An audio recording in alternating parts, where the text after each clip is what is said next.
You know it's this. Take a perk and a talk of that shit. Money swallowing like sis. Did it perfect in the kid. Got a billion who sang on my head. Look up better. Put on the road I just spent. I know we got $1 million. The devil that shit ain't not cheaper again. Hello and welcome back, fellow anime lovers, to MangaMuse. I am delighted to have you join us once again in the world of fanfiction and fantasy. This is the fourth part of What If Deku Meets Owlhouse.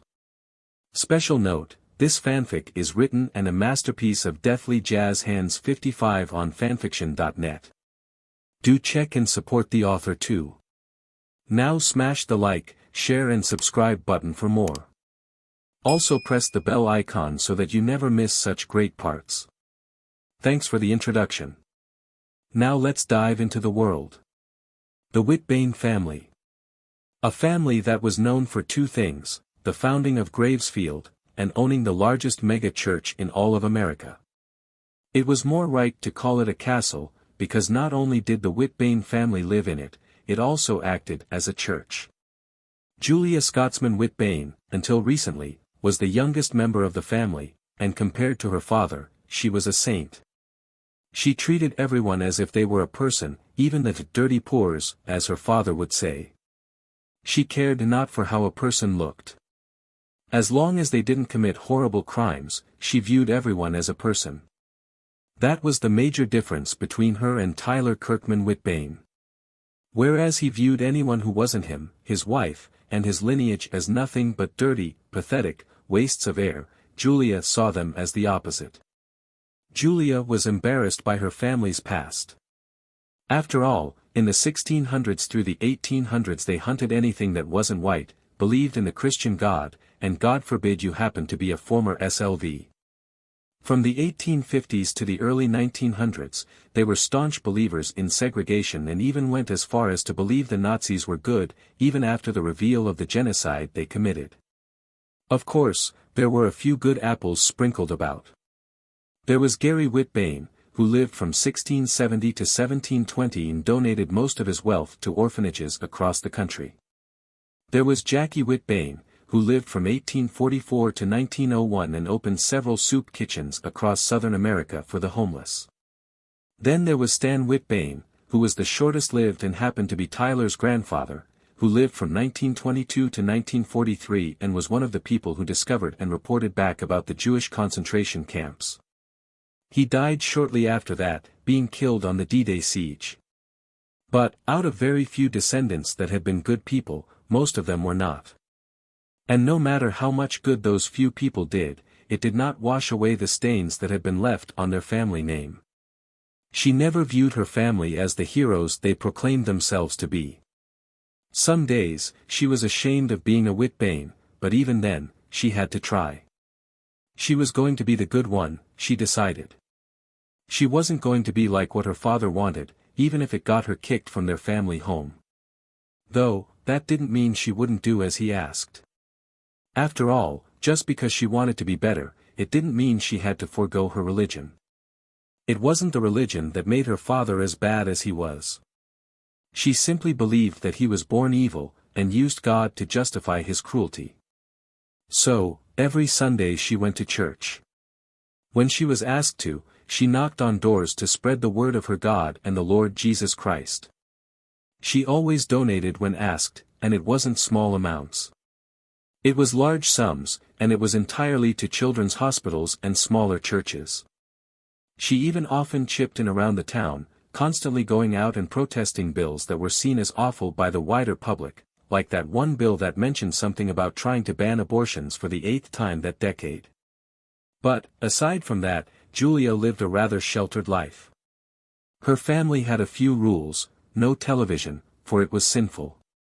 No non-Christian media, especially books related to magic and witchcraft, and absolutely no LGBTQ discussions, for it was disgusting and immoral. Which proved to be a problem when Julia discovered that she found girls attractive. Like, a massive problem. Like, to the point where, when she was found out by her father, it was when she was caught kissing a girl at her girls-only school. Stacy was her name. They had a secret relationship, and one day, at the back of the school, when they thought they were alone one thing led to another, and they had begun making out. And then, she guessed her father was looking for her, and Tyler found her doing ungodly things with Stacy. And when they were found out, Stacy's parents also found out. Julia was removed from the school, and the last she had heard, Stacy had committed suicide after being verbally and physically abused by her father. And it wasn't much better for her, either. She was locked in her room and was forced to be homeschooled. Her mother tried to fight it, but Tyler was a far more demented man.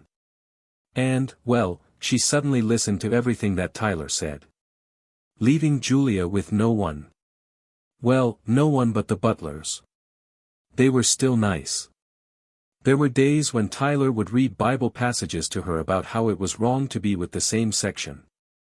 Beat her whenever he felt like she is giving into her sinful ways, and when he found her secret stash of comics and books consisting of the X-Men, Harry Potter, and the Dresden Files, she was forced to burn them. It devastated her. Especially when she had to burn the X-Men comics. Those were the last things that she had to remember Stacy by, since she had been the one to have purchased them.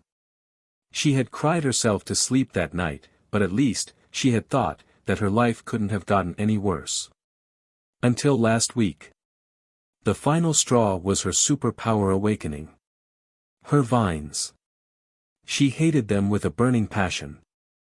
Because of them, her mother and father disowned her completely and kicked her out of the house the day before she was sent to this place. All of her friends, including the ones that she had thought would have never abandoned her, did just that. The only place she had left to go was St. Peter's liturgical church, and even then, she felt wrong for being there. Not because of any unjust looks or glances, but because it just felt wrong. It felt wrong to be in a house of God when those who had been so intrinsically tied to it left her to die. At first, she thought it was figurative, but now, it had become literal. It was funny. She found herself in a similar situation to all those people that her father laughed at, calling them beneath her and her family. She was without a home, with only a suitcase, a few changes of clothes, a couple of snacks, and her phone with a charger. Sure, it was more than what some people could claim to have, but going from living in luxury to living on the streets with nothing but a handful of things to her name was a shock to the system. Her only saving grace was a nun at St. Peter's letting her inside to sleep in one of the back rooms so that she didn't get soaked by the rain that had been projected to come down that night. It would have been awful otherwise. But, in a sea of nothing but despair, one splash of hope meant a whole lot of nothing. Especially when she was still homeless. At least she had RCSC to look forward to, which she was originally opposed to going to. But now, considering she was homeless and without proper shelter or people to rely on, she had been excited. At least, all until she had been hit in the back of the head with the butt of a gun. And now, it turned into some stupid death game. A death game that, should they not comply by the end of the summer and do what the governor wanted, i.e. kill each other, they would have been carpet-bombed and killed anyway. It was a lose-lose situation, and it had left her drained. And when all hope seemed lost, when she was left with nothing, there was one beacon of light left in her life.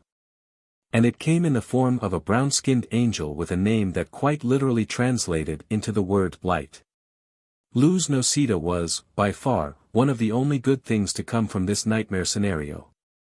She was kind, if not a little rough around the edges due to random mood shifts that caused her to do silly things. She was excitable, and she was as cute as a button. In a lot of ways, she remembered Julia of Stacy, just without the obvious ADHD. But, it wasn't like that had detracted from anything. If anything, it made her even more adorable. But, that was a conversation for another time. Her crush on her leader had nothing to do with this conversation. Because while that was one of the many upsides of knowing Luz, there was another upside. An upside that could possibly save her. Originally, from what Luz had told Julia, was that she could see who had powers, and she had tiny holes in the palms of her hands, and people with powers had strings attached to their heads. She didn't know what that meant, and neither did Luz. But, power-wise, Julia had completely disregarded Luz. Not that she needed power, mind you. All she needed was to be nice and lead them to victory. Sure, there were a few bumps in the road, one of these bumps being named Judy. But, aside from that, things had been moving pretty smoothly. But then, Luz explained what her power was. All for one. The power to take others' powers from them and make them hers. A power perfect for curing Julia of her curse. If Luz could take away her stupid vines, and while she had no intention of returning to her family, at least then, she could go back to being the person she was. Maybe, at the very least, her old friends would take her back. Would be with her again. Maybe, just maybe, if she survived this, she could take over the mega church from her father, remove him from the family, completely and utterly, and free her mother and potential sibling from him and his manipulative ways. And maybe, just maybe, she didn't have to be alone either. Of course, she knew things probably wouldn't have been that simple, but at least she could try. At least then she could have a chance. The only thing that had stopped her on the first day of finding out that Luz had the power to strip powers from others was a nagging voice in the back of her head telling her that it was a stupid idea. After all, she was in a death game surrounded by others with superpowers. She would become fodder rather easily, and God forbid that she was caught by anyone outside of her team. She would be killed faster than she could defend herself. And besides, there were times when her power had come in handy. Such as when that tree had nearly fallen on the cabin that Luz was sleeping in. But, at what point did the positives outweigh the negatives? Sure, it came in handy, but when it was one of the reasons that she was now homeless, at what point did one keep to that power? She had a way to get rid of it, so why not? All she had to do was approach Luz and ask. It was just that simple, right? So then why, oh why, was she so nervous about it? Sitting atop the rear wall of the Alpha Squadron base wall, staring out into the wilderness, as the wind blew back her hair, Julia couldn't help but feel more than a little nervous about what Luz would say. What if she said no? Would she just continuously beg her? Then came the fact that Luz was incredibly sleep-deprived, and hadn't slept in days. What if she said the wrong thing and upset her? After all, people who haven't slept in a while are prone to snapping more easily. But even so, she needed to try. If Luz could cure her of her suffering, then she would get on her hands and knees if she had to. She didn't care if it embarrassed her, she would do it anyway. And so, getting down from the wall, she began to walk back to the cabins to see if Luz was still in there, because she had been trying to get some sleep, no less thanks to her chewing her out for it. As she walked around to the front of the base, she couldn't help but get flustered. What if she said yes right off the bat? What if she was all for it and she was just worried? Or, what if the opposite was true? What if she got mad at her for even suggesting the idea? What if her worrying was justified? Julia didn't know what to think, but whatever the outcome was, she just hoped that it didn't hinder their friendship. Once she reached the front of the base, she spotted Luz sitting at the campfire, slouched and looking at the floor. Had she passed out sitting at the campfire? Or was she still awake? Nervously, Julia called out to her, keeping her voice down so that she didn't wake the others. Luz. As soon as she had spoken out her name, Luz perked up immediately, before looking over her shoulder. When their eyes met, Julia could tell that hers were bloodshot and red from the lack of sleep. She looked like someone who had just smoked a half a PND of crack, at least, when it came to the bloodshotness in her eyes. She really needed to sleep. Julia? Luz asked, standing up as she did. I was wondering where you were. I was sitting on the edge of the southern wall, watching the forest. I'm sorry if I worried you, Julia began as Luz smiled softly, as if relaxed. It's all right, I'm just glad you're okay, Luz responded as Julia nodded. She approached Luz, stopping just a few feet in front of her. This was the moment of truth. If she was going to ask, she would do so now. Luz. I know this is going to sound weird. But, can you take away my vines? As if erased by a chalkboard eraser, Luz lost all emotion on her face, her expression becoming blank, and her eyes narrowing ever so slightly. As if she was insulted by the very notion of her suggestion.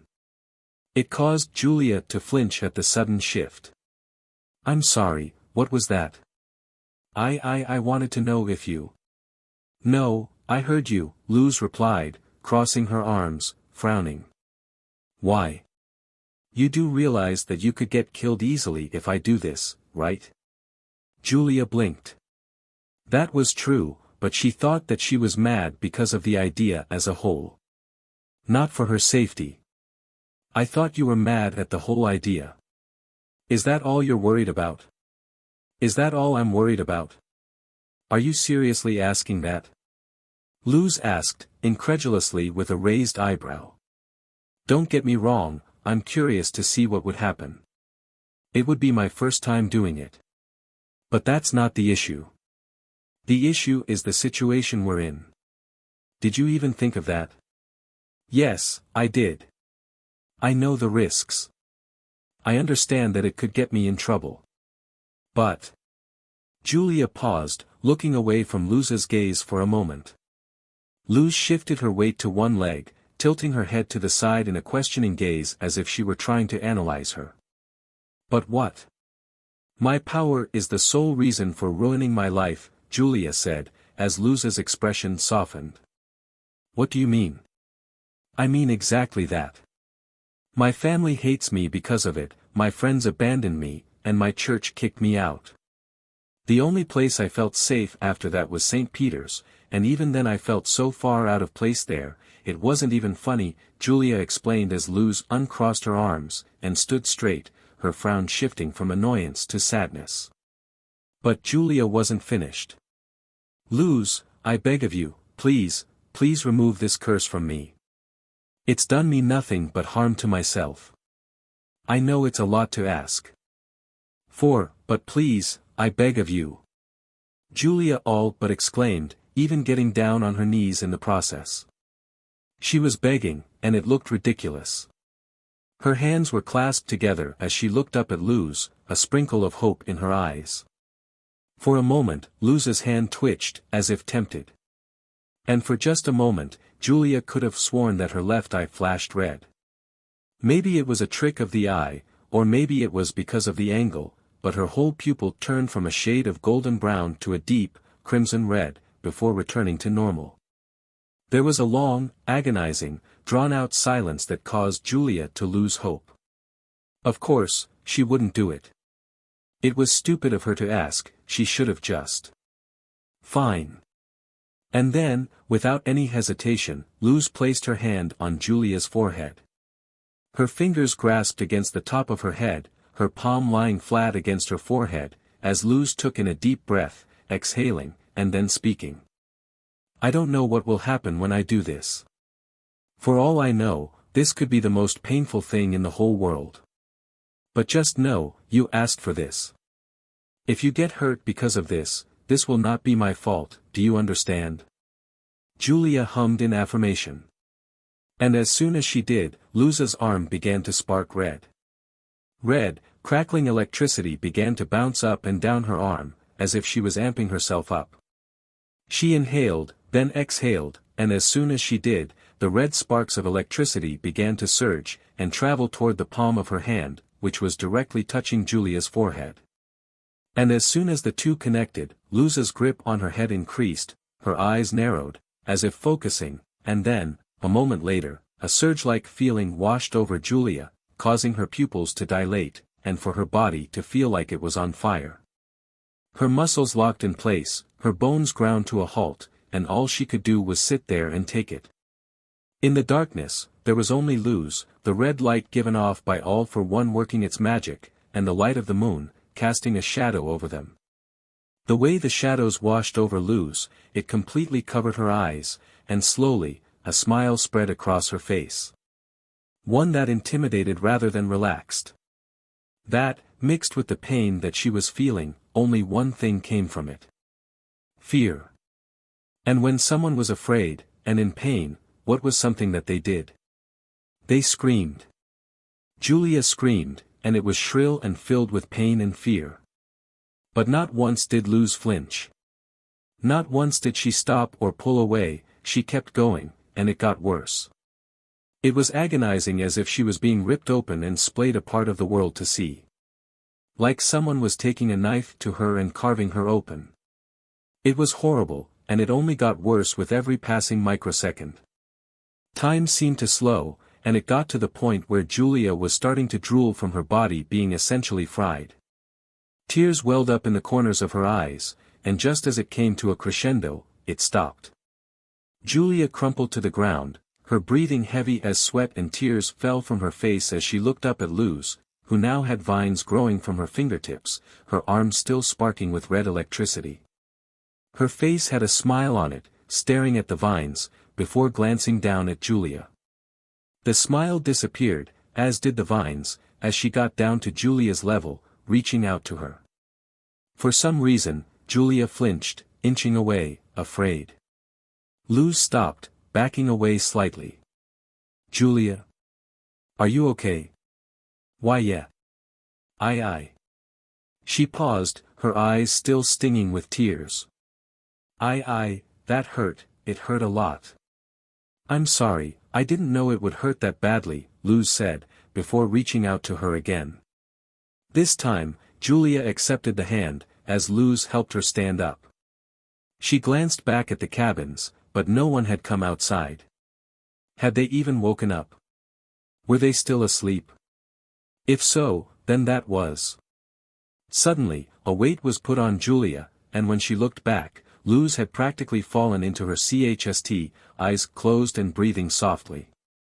She had passed out. Julia quickly corrected how Luz had fallen, lifting her up before scooping her up into her arms, holding her bridal style. She was a little heavier than Julia had expected, but that didn't matter. All that mattered was that now, finally, Luz was asleep. And more than that, she had done what she had asked. She had stripped her from the curse that she had been burdened with. She walked her back into the cabin, before slowly laying her down on her bed. The way she curled into herself made her look far too vulnerable. Julia brushed her hand across the side of Luz's face, before turning away and walking over to her bed. As she sat down, just for good measure, she tried to bring forth her vines, only for nothing to happen. Good. That meant that they were gone for good. And so, with nothing else to do, Julia laid down on her side, closed her eyes, then went to sleep. Now, she could finally be happy, and maybe, just maybe, things would start to get better for her. Unbeknownst to anyone at the time, however. The next 2 days were going to be a living hell. And there was nothing that anyone could have done to stop it. No amount of planning, no amount of foresight, and certainly no amount of power could have stopped what would happen in the coming days. An event so tragic. An event so twisted. An event so horrible. An event so barbaric, that it would plunge the small town of Gravesfield into darkness. And that event would later be written down in history as Masha Sungwoo was what some might call a misfit. That was entirely reasonable, of course, given how they were one of the lucky people to receive superpowers. Though, theirs was a little on the strange side, to say the very least. Then again, when one considered that they, quite literally, saw a person walking who looked as if they had turned into Star's damned cockroaches, just with human appendages, then maybe their power wasn't all that weird after all. Masha's power was simple. They gained the ability to summon tarot cards out from their wrists. Quite an interesting ability, right? Well, it got weirder. While the cards acted as regular cards, if they so choose, they could tap them and activate a special ability. For example, the World Tarot card could do 2 things. If it came out upright, they could teleport to any part of the world they chose. If it came out upside down, for a maximum of 5 seconds, time would stand still. Though, it would cause them to vomit afterward. They came out randomly unless they did a tarot reading. Then they came out as fate deemed it. And this wasn't a fate that they could interact with. It was predestined. So much so that if they so much as tried to change the positions the card came up, then they would experience a heart attack. This actually happened last week when they first found out they had this power. The only reason why they didn't die was that they had been rushed to the hospital immediately. So, seeing as they now had access to an infinite number of tarot cards, they decided to become a tarot reader and set themselves up in a comic book shop. And today had been an interesting day. They had just finished doing a tarot reading for someone, and were paid well over $1,500 for it, so, that was neat. And now, they sat in front of another customer. One that wasn't offering a big payment, but a good payment nonetheless. $50, to be exact. The customer in question was a woman with thick green glasses, brown skin, and curly brown hair with some white hairs mixed in. She looked as if she were about to fall over from exhaustion, and the somber expression didn't help things either. She was dressed in a green cardigan, and black, no-pocket pants, with a purse over her shoulder. Masha, on the other hand, had short black hair done up in a pixie bob and was dressed in a black and purple long-sleeve dress that went down to their ankles, completed by a small white ribbon that sat just below their sternum. They had blacker-than-night eyes, and a medium-tan complexion, much like their father. So, Camila, was it? Masha asked, their eyebrow quirked as Camila nodded silently. Well, for $50 I can give you a basic reading on a close family member. But just know, anything that I draw from my power is guaranteed to happen. You're bluffing, right? Camila asked, her voice deadpan. Nope, Masha replied, leaning back in their seat. Had a heart attack when I tried to change the fate of a customer. Her fate was to die, by the way. Camila blinked, staring at Masha with a blank expression. And, who was that person? Some girl named Julia something or another, Masha answered nonchalantly, Camila breathing out a sigh of relief. Did she think that maybe it was the person who she had come to do the reading of today? If so, that probably would have sucked. So, who do you want me to read the fate of? My daughter, Luz Nocida. I fear she's in danger. She was one of the kids who had been kidnapped. I would know. I received news of it, and I want to know if she'll be okay. If your power really does do as it says, then, maybe I can sleep better at night knowing about a decision I made recently. Camila said as Masha nodded. It was clear that this Camila woman harbored a lot of guilt for some action she had committed. Hopefully, the cards would be nice to her. And so, Masha breathed in deep and laid their right hand against the table, their wrist exposed. And then, the cards came out. First, there was the magician, in the reverse, which didn't spell out anything good. That symbolized manipulation and illusion, and typically it was the person in question who the reading was about that did the manipulating. Only on rare occasions would it be they were the ones being manipulated, and it all depended on context. Context that Masha didn't have. The second card was the Hierophant, also in the reverse. Unlike the magician, the Hierophant was a card that, when in reverse, was a good thing. It represented rebellion and subversiveness.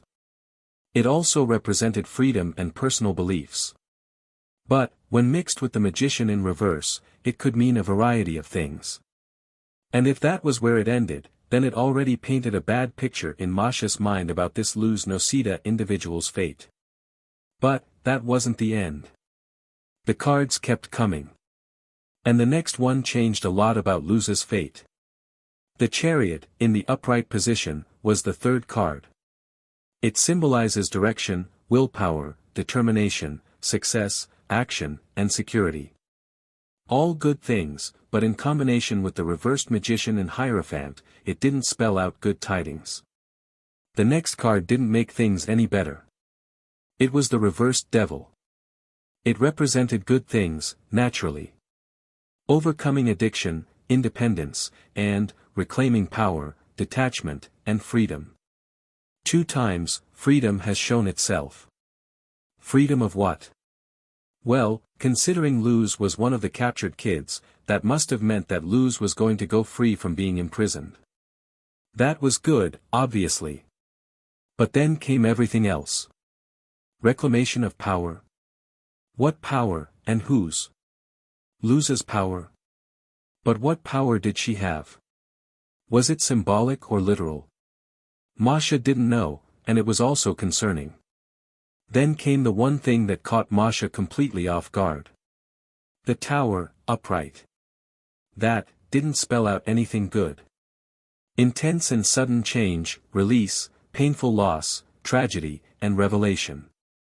It was sending mixed signals now, and they felt deep inside that the devil and the tower were fighting for Demps in the situation.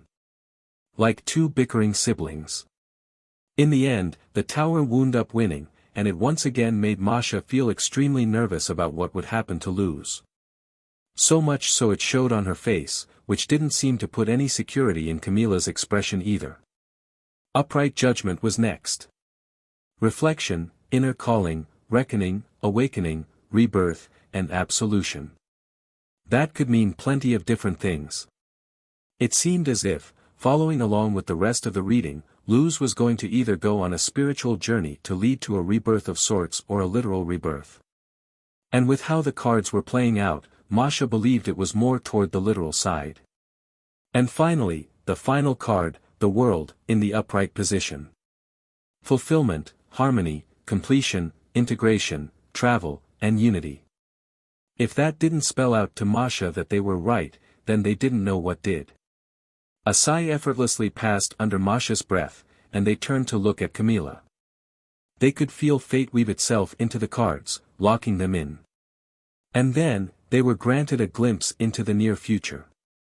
Their eyes turned fully black, pupil, iris, and sclera whole. And it was horrible. In a vision, it became clear, and it played out in their mind like a movie.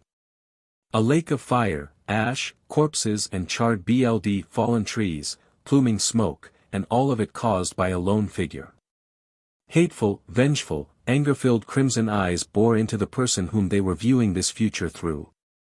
They reached their hand out toward the figure in an attempt to beg them to stay away.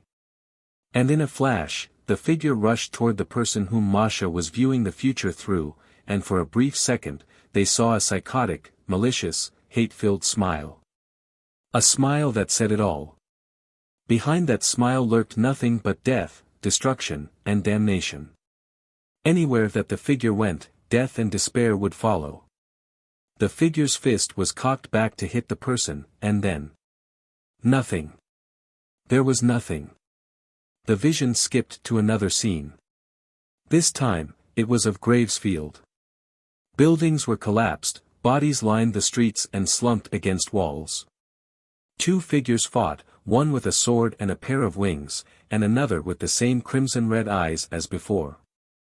Masha viewed the vision through the eyes of someone watching on the roof of a building. All they could do was stare in horror at the death and destruction that was wrought. The ruins of homes once filled with families, the destroyed library, the cut-in-half statue, and the upturned streets with cars and bloody smears lacing the ground. What they witnessed. It was nothing but destruction and chaos. Loud explosions and shockwaves filled the air, leaving no room to dispute that the two combatants were to blame, and one of them, Masha knew, had to have been this Luz Noceda individual. Otherwise, their power wouldn't show it to them. It all came to an end when a lone chunk of rubble flung into their line of sight. Masha was taken out of the vision with sweat pouring off of their face in the bucket loads, followed by tears and shivers. Camilla looked horrified, and as Masha looked up at her, all they could say was the first thing to come to mind. "Ms. Noceda?" Masha began, their voice trembling and their heart pounding against their chest as fear shined in their eyes. "Your daughter, she is the devil reborn. A monster given human flesh. I tell you this, knowing of the future to come, but please, for your own sake, abandon her. Leave her. You will be safer if you do." "What?" Camilla shouted, anger in her voice as Masha shook their head, ignoring the irate woman.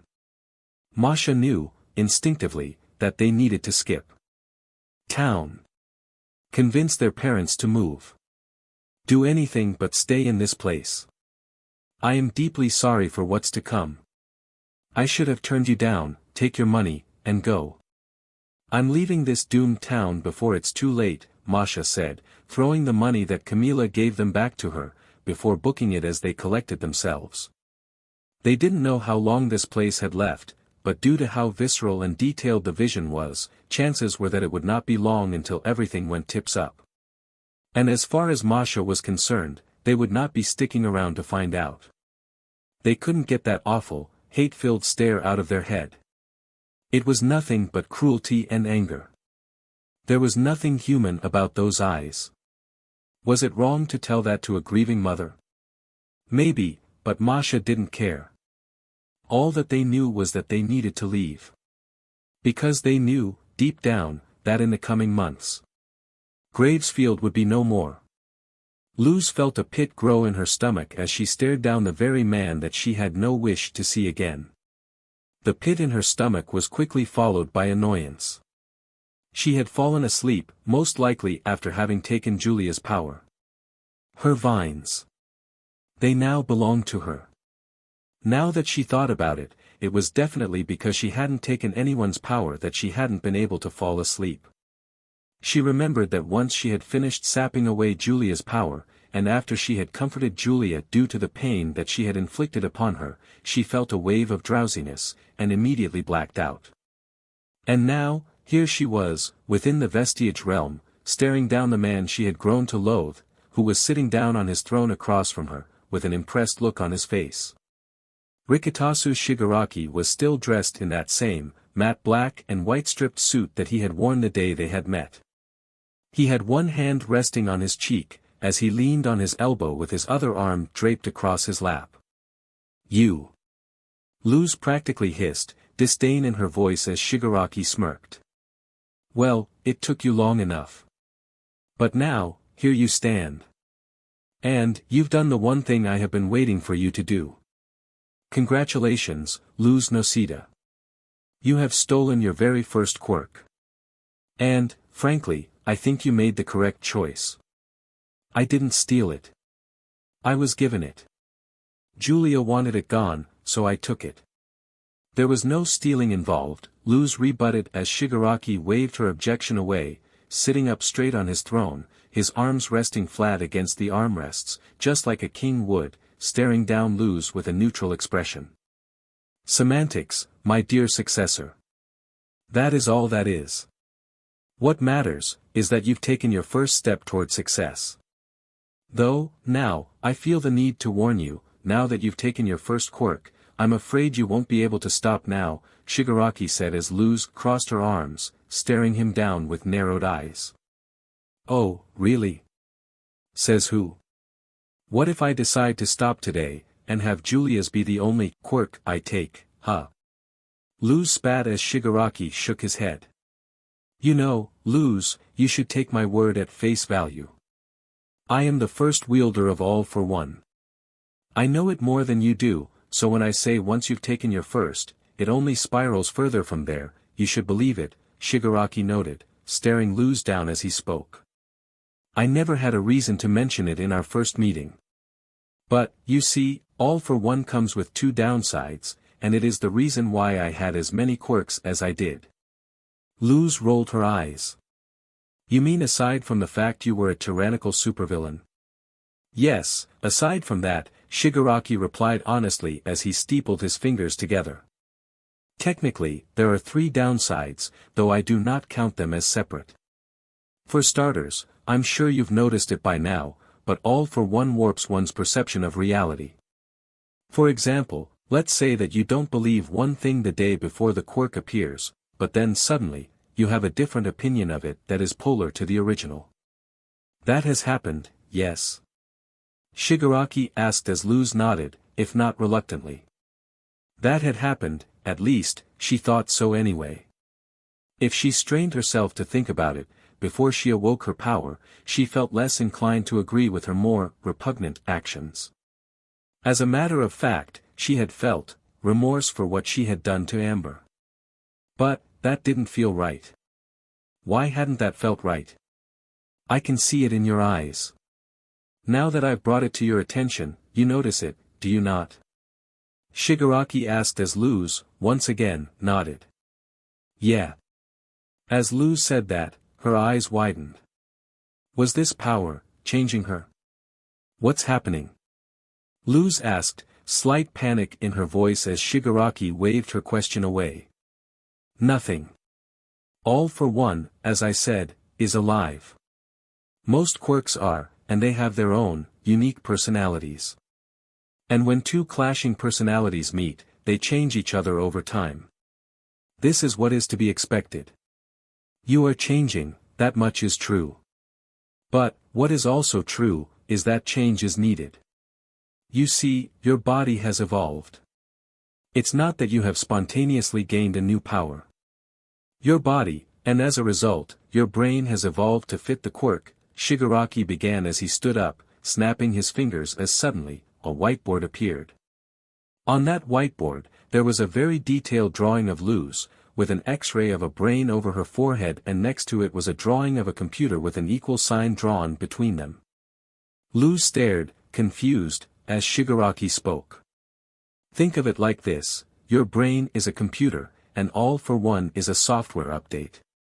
However, because the hardware isn't strong enough to handle the software, the hardware must be updated as well. Thankfully, nature can handle most of this process, and so, to fit the software, the hardware, in this case, your body and brain, gradually begins to evolve. I'm sure you felt it, but if you haven't, I'm sure you will in the future, Shigaraki continued, before flipping the whiteboard, revealing another drawing. It was of Luz, once again, extremely detailed, putting a hand on someone's head, and activating All for One on them. However, All for One is the type of software that needs constant updates to maintain functionality. This leads to the main topic, for the time being, that is that All for One enforces an addiction on its user. An addiction to sapping away power from those around the user. With a snap of his fingers, the whiteboard disappeared, as Luz stared at Shigaraki with a confused expression on her face. An addiction? To take away other people's powers?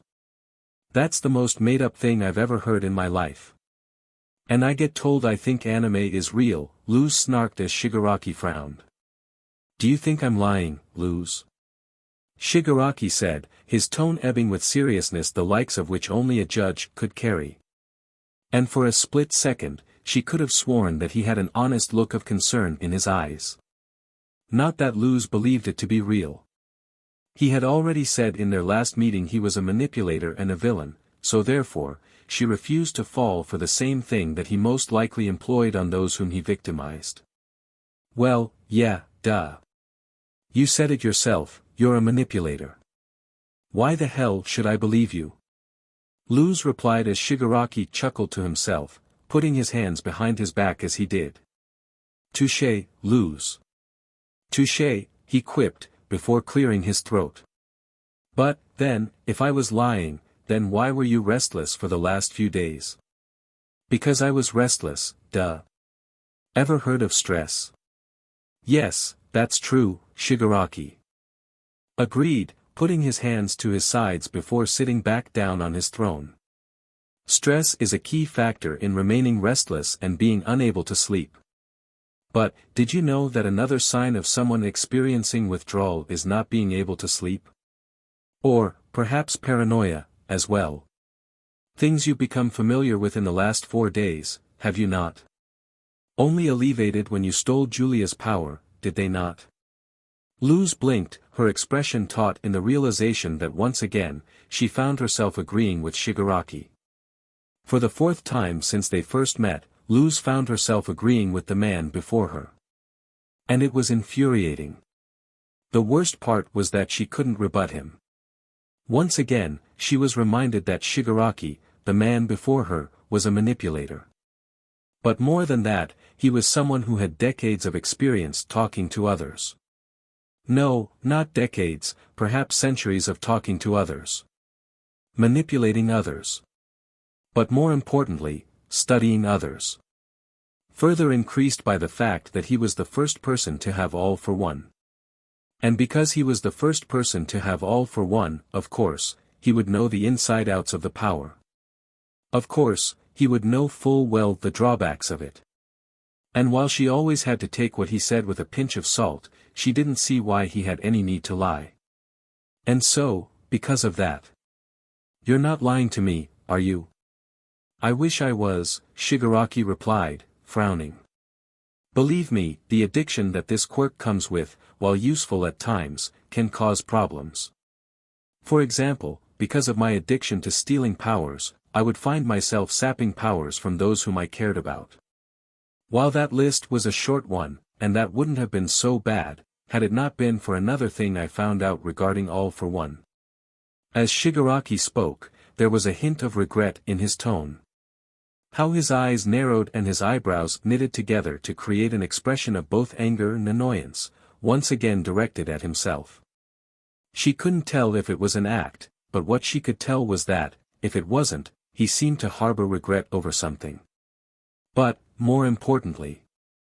What are you talking about? I thought you said there were only 2 drawbacks. Luz said incredulously, as Shigaraki smirked, looking back up at Luz. Well, I did say that I counted the first one and the second one as a singular drawback. Mostly because they function the same way. But this one is more serious than the other, Shigaraki continued before tapping the side of his head. You see, remember when I said that the brain is the representative of hardware, and a quirk therefore would be the software? Shigaraki asked as Luz nodded, not quite following along as his smirk turned into a smile. Now, tell me, what do you think would happen if the software was suddenly removed without any warning? The hardware breaks, Luz replied curtly, and as soon as those words left her mouth, her eyes widened. And if the hardware breaks, then that means the rest of the machine dies, Shigaraki finished Luz's sentence, crossing his arms. All for One's more dangerous side effect is that, when taking someone's quirk, there is a chance that the person might become brain dead, and therefore, die. And you didn't think to tell me that before I used All for One on Julia? Luz snapped, her voice increasing in volume as Shigaraki shrugged. Well, considering you were so hellbent on not using All for One, I didn't think it was necessary.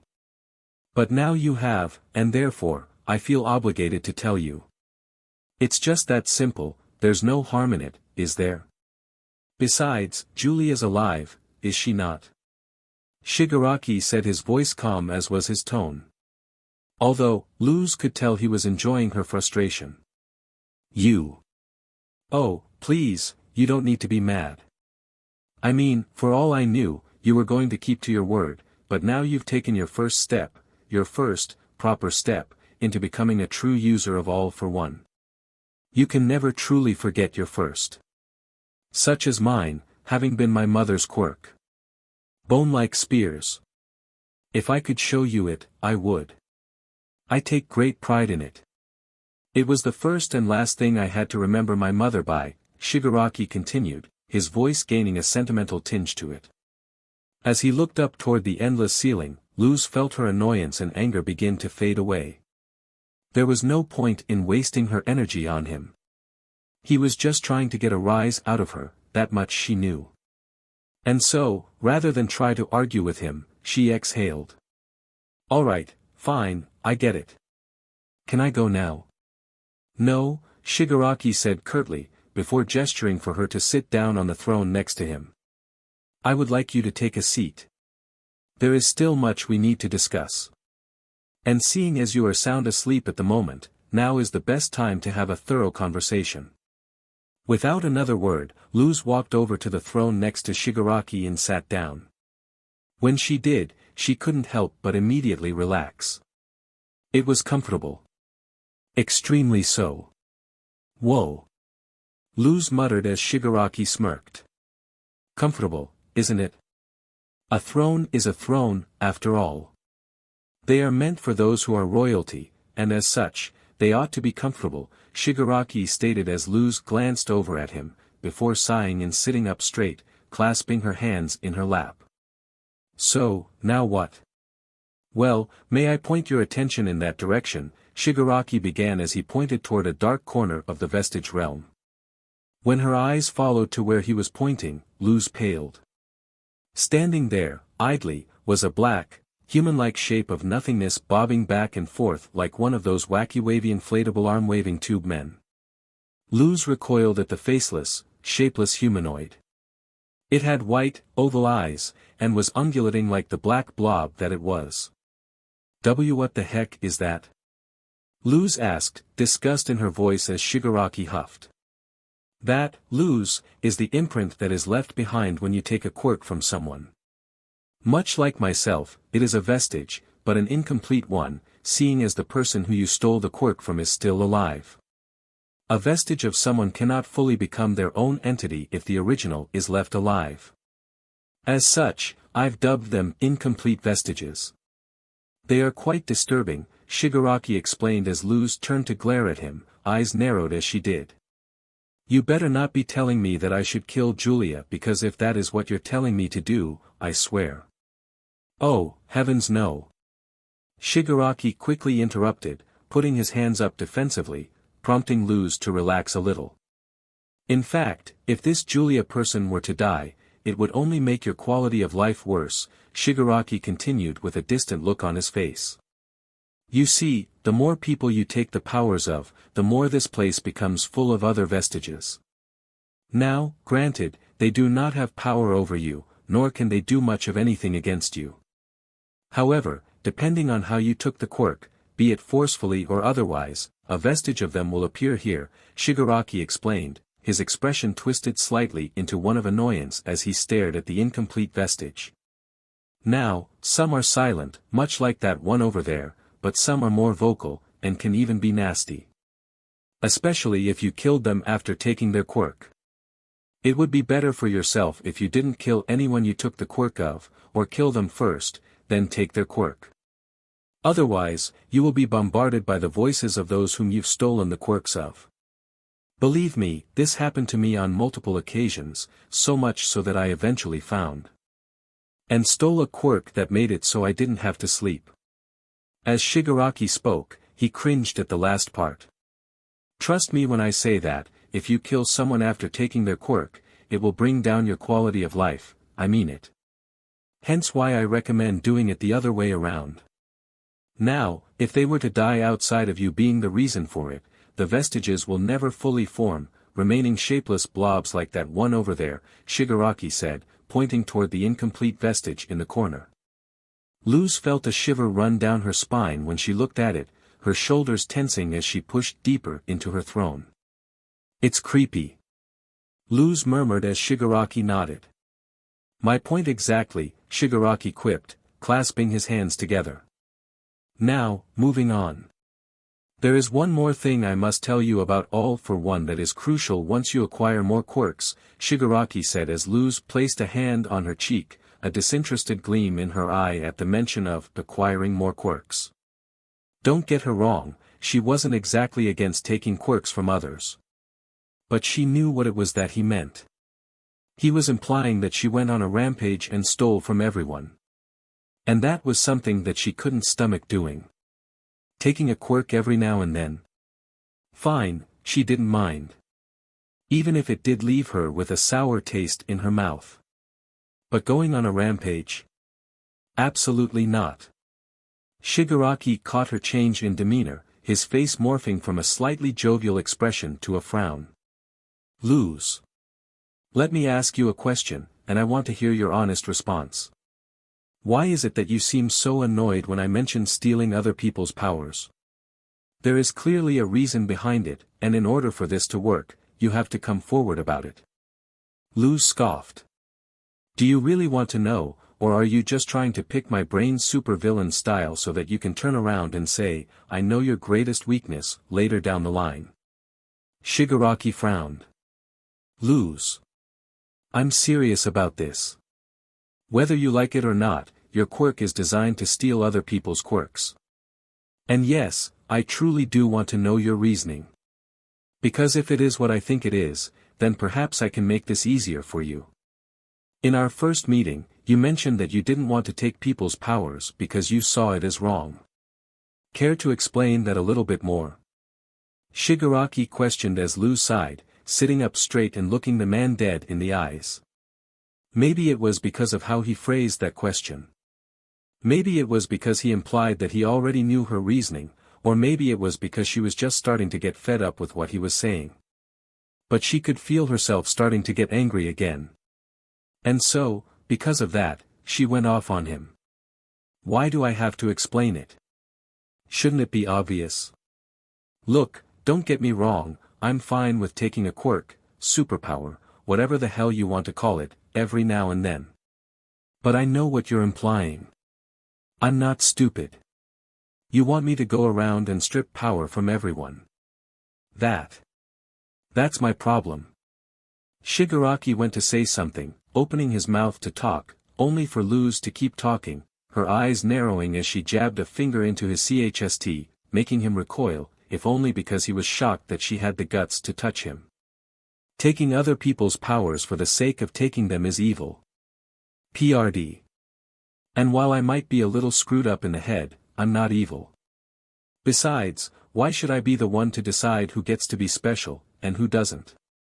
Luz spat, before reclining back in her throne, pulling back her finger and cupping her forehead as she looked down at the ground. All of my life, since the first day I went to school, I've been seen as the weird one, or the kid who can't separate reality from fiction. And now people will finally get to see the world how they say I saw it. They can finally live whatever fantasy they want, be it good or bad. It's not any of my business, Luz continued, before lowering her hand and looking back to Shigaraki, her eyes narrowed even further than they were before. And now, you're telling me that I should strip them of that? Her voice raised, her fury evident, as Shigaraki straightened himself out, his expression one of utter calm. It was like he wasn't even fazed by what she was saying. As if it was going through one ear out the other, and it only served to make her more angry. Here's a question for you, what gave you the right to do what you did in your world? 'Cause I'll be honest, you strike me as the kind of person who takes over countries and steps on babies for fun. Luz ranted, glaring at Shigaraki, who gave off a calm aura. Go ahead, tell me I'm wrong because I'll call you a liar if you do. Shigaraki reclined in his throne, looking up at the infinite expanse above them. He remained like this for what seemed like hours when in reality it was only a few seconds. Finally, he came back with an answer, glancing at Luz with the kind of gaze only someone who had seen horrible, awful things could claim to have. The kind of look a war veteran would give to someone who knew nothing. And it was because of that Luz suddenly felt bad for what she had said. She knew she shouldn't. But she did. And it was strange. And then, he spoke. For starters, Luz, let me paint you a picture. The worlds we inhabit, or in my case inhabited, were far from the same. For you, quirks are just awakening in mass, and while they have appeared before, they were able to be wiped out easily. But now? Not so much. A large portion of quirk users have come out of nowhere, and your government and many other governments across the world are freaking out. But, they had time to prepare a measured response. My world? Not so much. In my world, much like yours, humanity began to evolve. It started in my mother's generation in the 1950s, the silent quirk boom. Only 0.1% of the population had superpowers at the time, the government being unaware. Then, I was born in 1969, and my mother died. Left to rot. I, unaware of myself and my actions, took her quirk. I was a second-generation quirk user. But, I was undocumented. Left unaccounted for. And I wasn't alone. Hundreds of children like me were born in such a way. We were street rats. I was their leader. Myself, along with my brother, who I will refrain from talking about unless needed. Shigaraki began, glancing over to Luz, who began to pay attention. I saw horrors on those streets. RPE, murder, overdoses, drug dealings, all the kinds of things that a child my age should not have seen. It shaped me into the man I am now, or, well, was. But, back then, all I wanted was to see my kind. Those with powers, dubbed metahumans back then, succeed. But not in the same way most would think. I wanted to own the world. I wanted it to be mine. Because I took excellent care of those I claimed to be my possessions. At the ripe young age of 13, I made my first step in this journey. One of many. The vestige realm began to turn into an old-timey cityscape, with a much younger-looking Shigaraki dressed in rags standing in front of a crowd of children who had seemingly gathered in some kind of field. The vestige of the young Shigaraki was giving some kind of speech, but Luz couldn't hear it. He looked emboldened by something, and there was a certain fire in his eyes that reminded Luz of her own fiery passion for things that she cared about. It was very, very eerie, to say the least. That was the day I first began to plant the seeds of rebellion. Children, teens, and adults of various ages, all wanted change in such a way that those with power were those that ruled. I was the one who started the criminal underground the way that it now looks back in my home. Interlocked and with very little infighting. All the while, to the surface, I was just an orphan with aspirations to become a police officer, much like my brother, who dreamed of becoming a lawyer. The vestige realm shifted once more, returning to what it was before, as Shigaraki continued. The years would go on, and I would work steadily toward my goal. Until finally, in 1991, at 24 years old, I began my war against my country of Japan, and in a matter of 2 years, I took over the country with brute force. I ushered in a new era. An era of fear. An era of loss. An era of strength. For fear begets loss, and loss begets strength, and with strength comes power. Once more, the vestige realm changed in appearance to an overhead view of a major city wreathed in fire, explosions going off in the background, a true war zone. Luz had a look of utter horror wash over her face.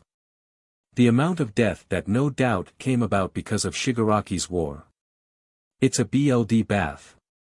Luz muttered as Shigaraki nodded grimly. Would you believe me if I said I disliked the amount of death that occurred during the war?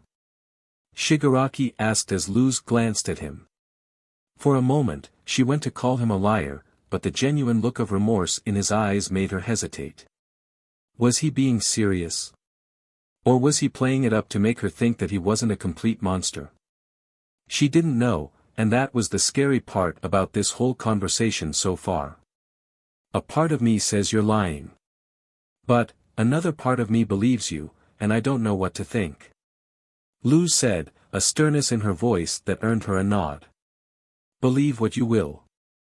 Anyway, after the war, I made 2 discoveries. One that led me down the path of realizing the multiverse was real, and another path that led me to discover that there had been an insurgency growing. The former isn't important for the time being, so let's focus on the latter. I'm sure I mentioned my brother, correct? Shigaraki asked, looking over at Luz, who nodded. Well, you see, my brother was sick. He had been since BRTH. This was due to something that happened while my brother and I were in the womb. You see, there is the chance that, during the GSTTN PRD, if the mother has twins developing, one might siphon the nutrients required for the other to grow. This is what happened to myself and my brother. I stole the nutrients needed for him to grow healthy and strong, and as such, it was my job to watch over him. To care for him in the best way I knew how.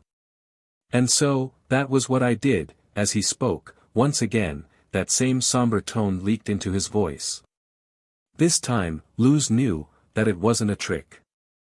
It was real. True, honest emotion.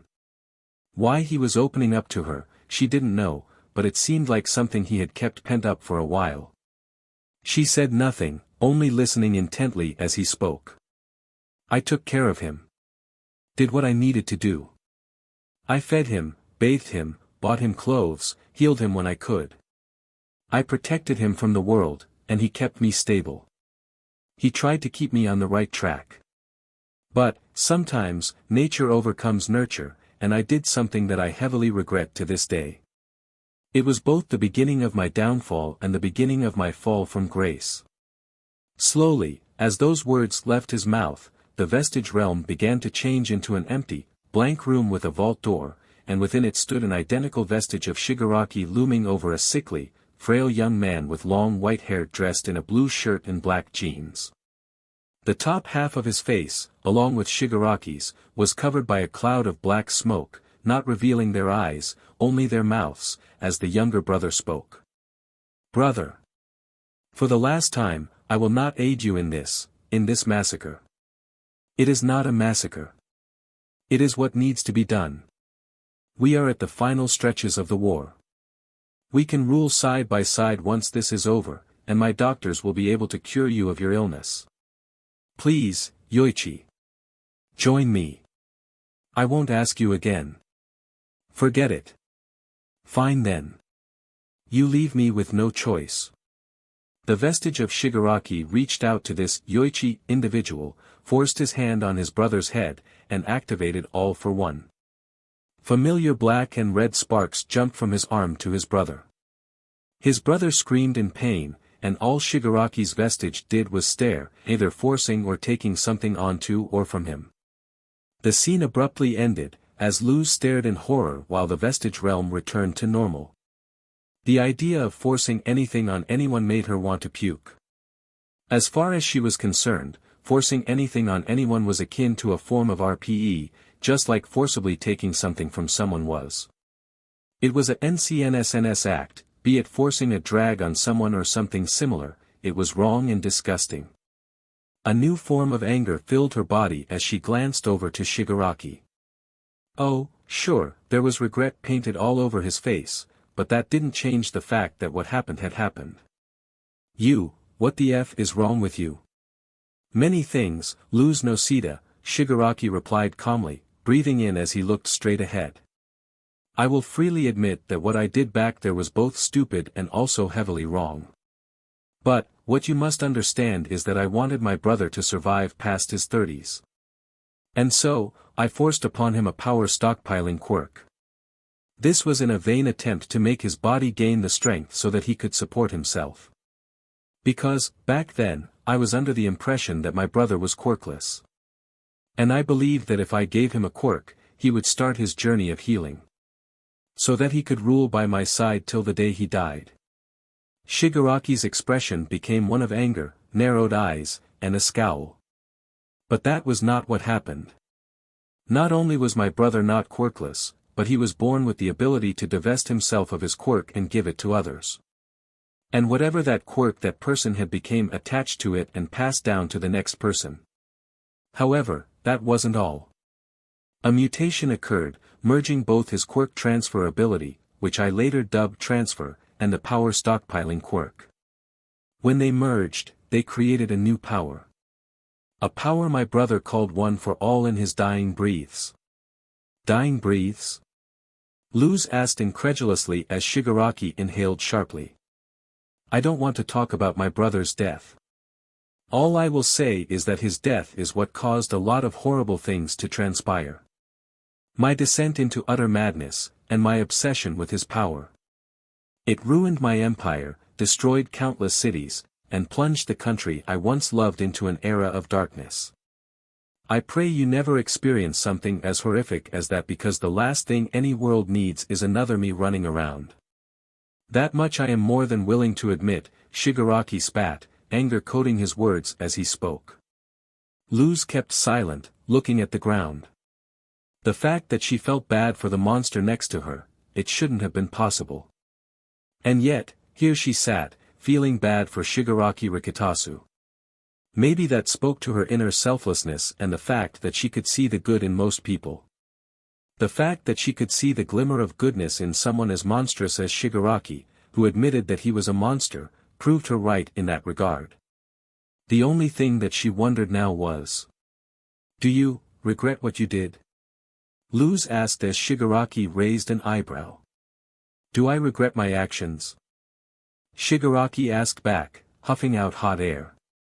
"The only thing I regret is putting my brother in the position he was in. Everything else? Not even remotely. You know why I did what I did. The only thing I probably wouldn't have done was kidnap that strange dog-like creature that allowed me access to the multiverse, or at least an aspect of it. And maybe I wouldn't have destroyed Asakusa, but that would be just about it. Everything else I would keep the same. Luz frowned, disappointment on her face. So, you're saying that you'd still become a tyrannical monster on purpose? Luz asked, furrowing her eyebrows at the man, who shrugged. Who knows? For all I know, if what I said I'd change does end up getting changed, should I have the chance to redo it all over again, perhaps I wouldn't become a tyrant. We will never know what that future holds, or what it would turn out to be. But, what I do know, Luz, is that we're getting off topic, Shigaraki said, smirking. Luz cringed at the hideous smirk on his face, avoiding eye contact. Shigaraki's smirk faded back into a neutral line, as he adopted a more thoughtful expression. Let's get back on track, shall we? I think I finally know why you're hesitant to strip power from others en masse. And it all has to do with your view of morality. Let me take a guess and say that you find it abhorrent to steal from others because you equate it to something even worse. Like, for example, RPE, right? Because it might as well be, Incorrect, Shigaraki shot down, making Luz recoil, annoyance painting her features. Before she could explain herself, he continued. RPE is taking away something sacred that can never be returned. Denying someone intimacy with another is not, nor will it ever be, the same as removing a superpower from another.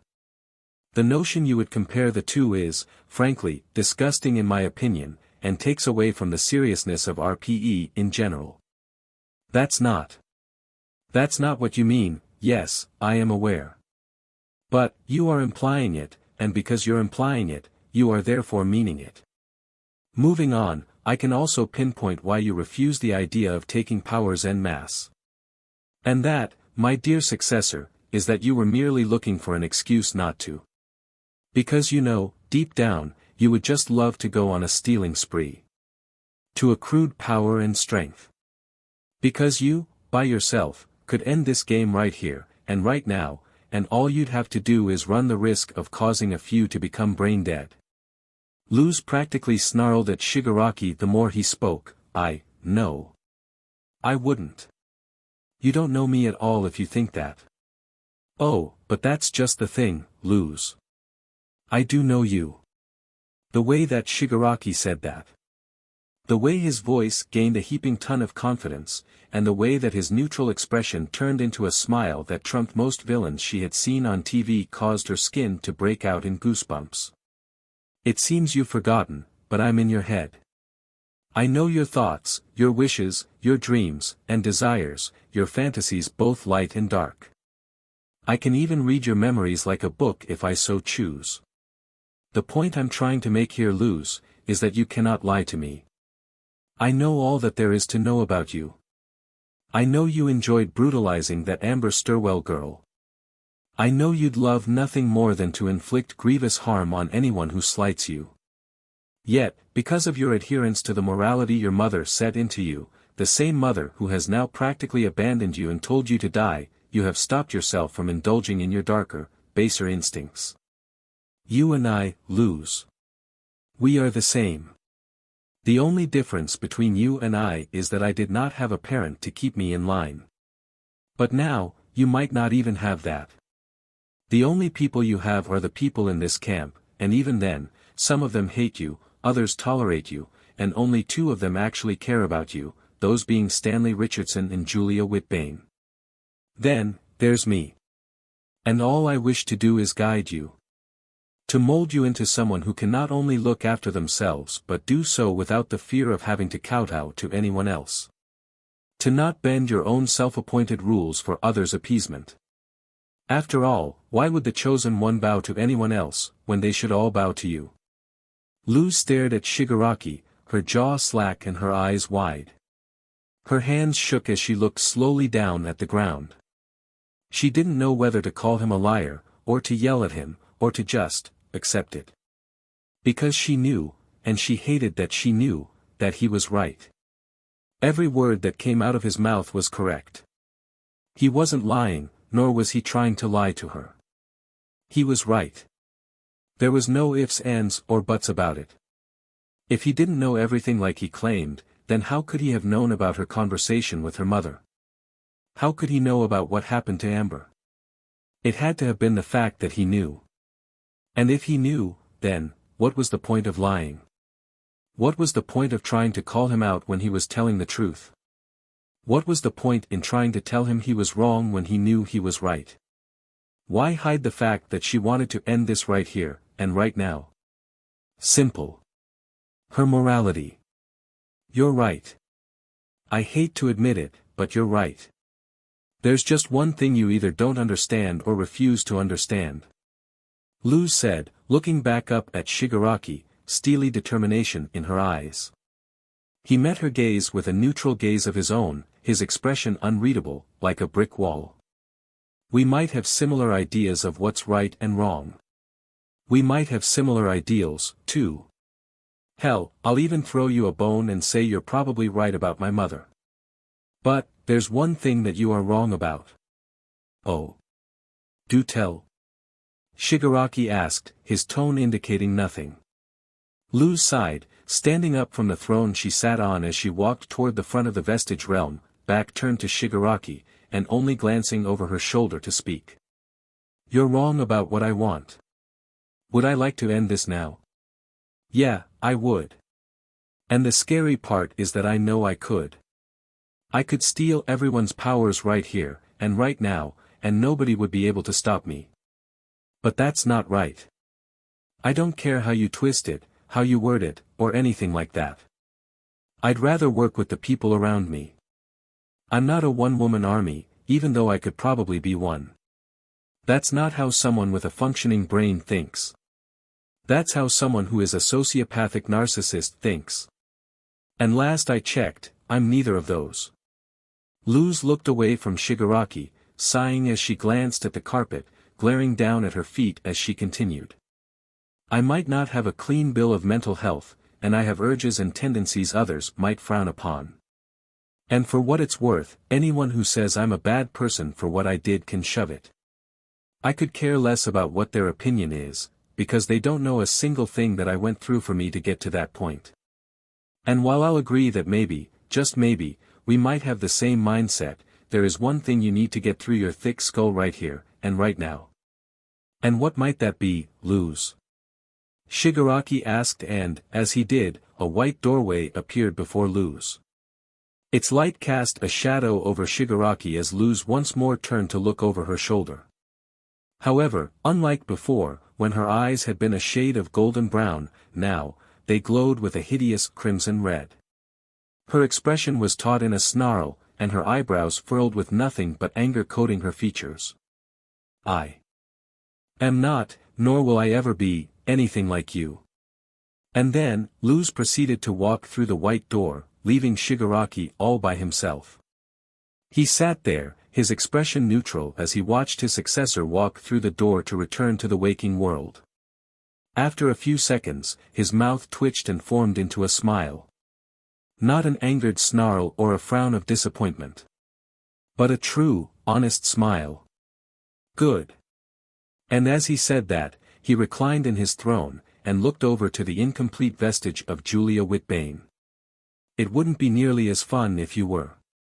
It had been a long, long time since he had met anyone who was bold enough to argue with him, let alone confront him on his ideals and mindset. He had grown so bored of the people he had surrounded himself with. But now he had something to look forward to whenever Luz Noceda decided to show up in the vestige realm. He had entertainment. When Luz awoke, she did so with a headache. She could see the rays of sunlight peeking in through the entrance of the cabin, which alerted her that it was early morning, and after having woken up, she felt amazing. Both because she was able to give that jerkass in her head a piece of her mind, and, she also no longer felt like clawing her hair out due to tiredness. Although, there was one thing that she wasn't exactly fond of. And that was what she had done last night. As she sat up in bed, she looked down at her hands and frowned. A sight more common than not, but this time, there was a twist. Instead of staring at her palms, she looked at her fingers, which were covered in plant-like growths that began to twirl and twist, until they rose to 3 inches above where her fingers typically ended. Vines. The name and ability of Julia Whittabane's quirk. It was within her possession, and it both felt wrong and right to have. Wrong, because she had taken it from Julia, albeit willingly on Julia's part, and right because, well, she no longer had that empty feeling inside of her. She now had something to fill the void that had made her feel empty. Well, when she awoke all for one, of course. She couldn't remember feeling like that before she had the power she now had. Though, she guessed it made sense. She was never depressed, just perpetually annoyed and filled with contempt for those who went out of their way to slight her. Oh, and of course joy and all that stuff when she was actually doing what she liked. But that was semantics. She undid the ability, the plant-like growths disappearing back into her skin as she glanced over to her immediate right. Julia was not in bed, though Arla, who had bunked above her, was still curled up, snoring away as one would. Off in the rear of the cabin, Stanley was just waking up, and across from him was Judy, who was sprawled out on her mattress. Above her, she could hear Carla purring like a cat would whilst she slept. It was a little surreal, but, then again, who was she to judge? The rest of the beds were empty, so that didn't matter. Stanley glanced over at her, nodding in her direction. He fished out something from his suitcase at the back, most likely his pack of cigarettes. From what she knew, he was on his last few. He stood up, and walked over to Luz, before gesturing for her to follow him. She followed his lead, and walked out of the cabin, at the same time as the other guys from the other cabin. When she stepped out, he glanced over at her, before taking his lighter, opening his pack of cigarettes, and putting it in his mouth, before lighting it. Luz pinched her nose, not wanting it to get into her system, something he cracked a smirk at. As he took a puff from the cancer stick, he breathed it out into the sky, before taking the cigarette out of his mouth and letting it linger next to him in his hand away from Luz. So, you wanna explain what I heard last night? That actually caught Luz off guard. He had heard that. If he did, then, why didn't he say anything last night? Oh. Yeah, you can get Julia to explain that. She could do it better than me, Luz said, a hint of nervousness in her voice as Stanley shrugged.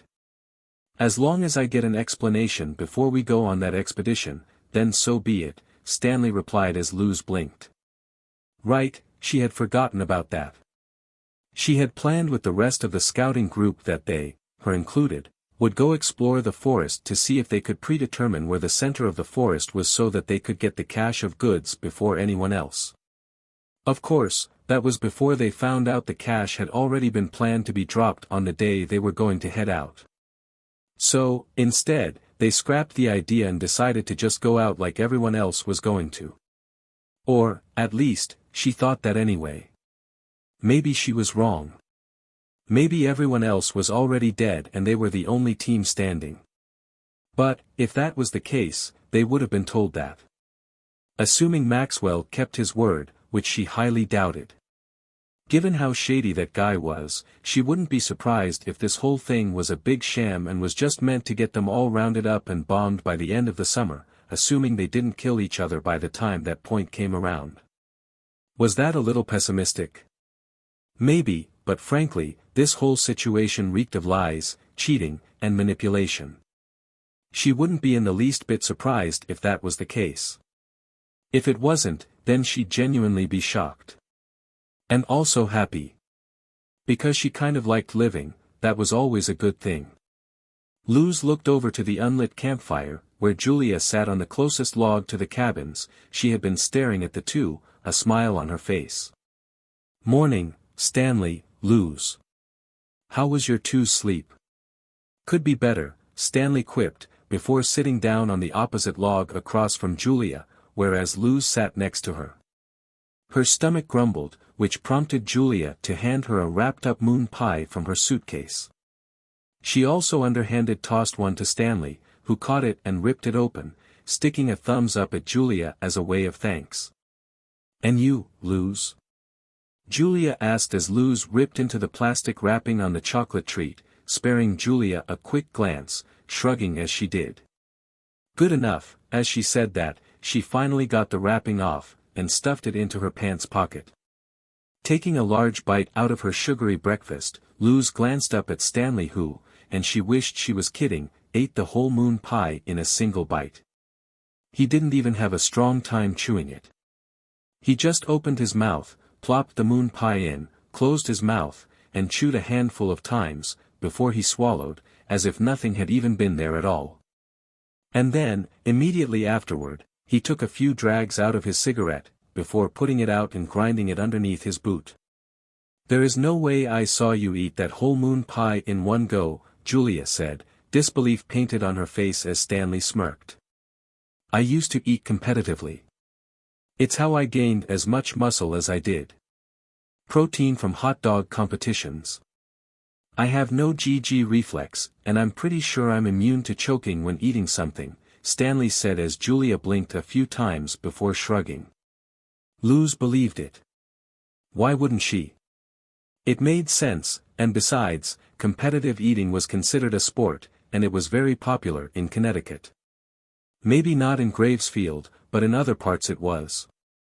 As the other boys sat around the unlit campfire, and as the rest of the girls came out of the cabin, some more groggy than others, doing the same thing as the boys, Luz was prepared to start the conversation off with an explanation of what last night's scream was about when Stanley spoke up. Alright, so, Luz. Mind telling us what that scream was from yesterday? Chatter immediately began to stir up from the rest of the Alpha Squadron, putting Luz on the spot, which made her clam up, sweat beginning to form on her face as she tried to form together a sentence. Aye. It was from me, Julia interrupted, gaining stares from the others at the unlit campfire. Though, unlike Luz, Julia seemed to be perfectly fine with all the staring. Something that Luz was beginning to envy. And it was because I asked Luz to take away my power from me. Neither of us knew that it would have caused me pain, but, if I had known, I probably would not have asked. So, wait, you wanted Luz to take your power away from you? Judy asked incredulously, balking at the notion. Are you retarded? Hey now, Judy. Enough of that, Stanley admonished, glowering at her as Judy frowned, narrowing her eyes. Well, am I wrong? Think of the situation we're in. What if we're attacked? She suddenly can't defend herself.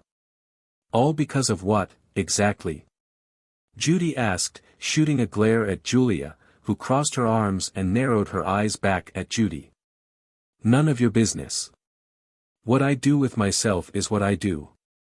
I don't expect you to explain where you've been when you pop out from those little spot holes of yours, now do I? So butt out, Julia retorted as Judy went to say something, only to stop when Stanley leveled a look in her direction, causing her to keep her mouth shut. Well, Judy does have a point, Johnny noted as he brushed a hand through his semi-dyed hair. Without a power, how is she going to defend herself if the worst happens?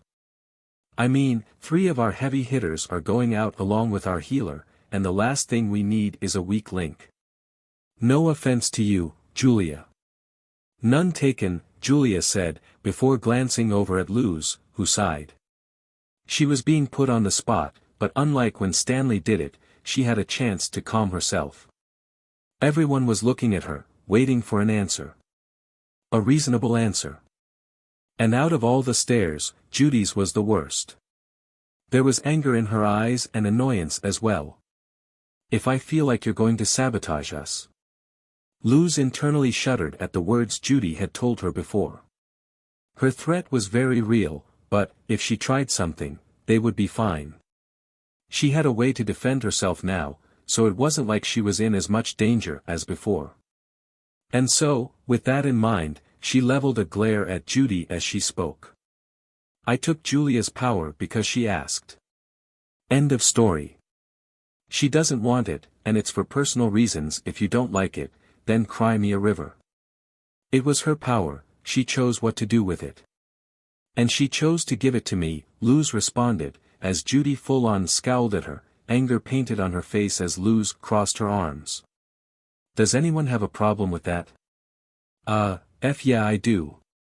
Judy spat, standing up from her seat in the blink of an eye, anger coating her face as she towered over Luz, who glared up at her.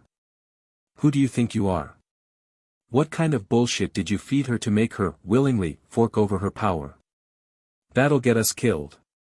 As she said that, her scowl turned into a sneer. You remember what I said? This is what I'm talking about, Judy continued, as she reached for one of her spots. Stanley jumped to his feet, but it didn't matter. In the blink of an eye, vines found themselves wrapped around Judy's neck, lifting her off of the ground as Luz stood up. Judy scratched at the vines, trying to break free from them, only for them to squeeze tighter, all the while Luz spoke.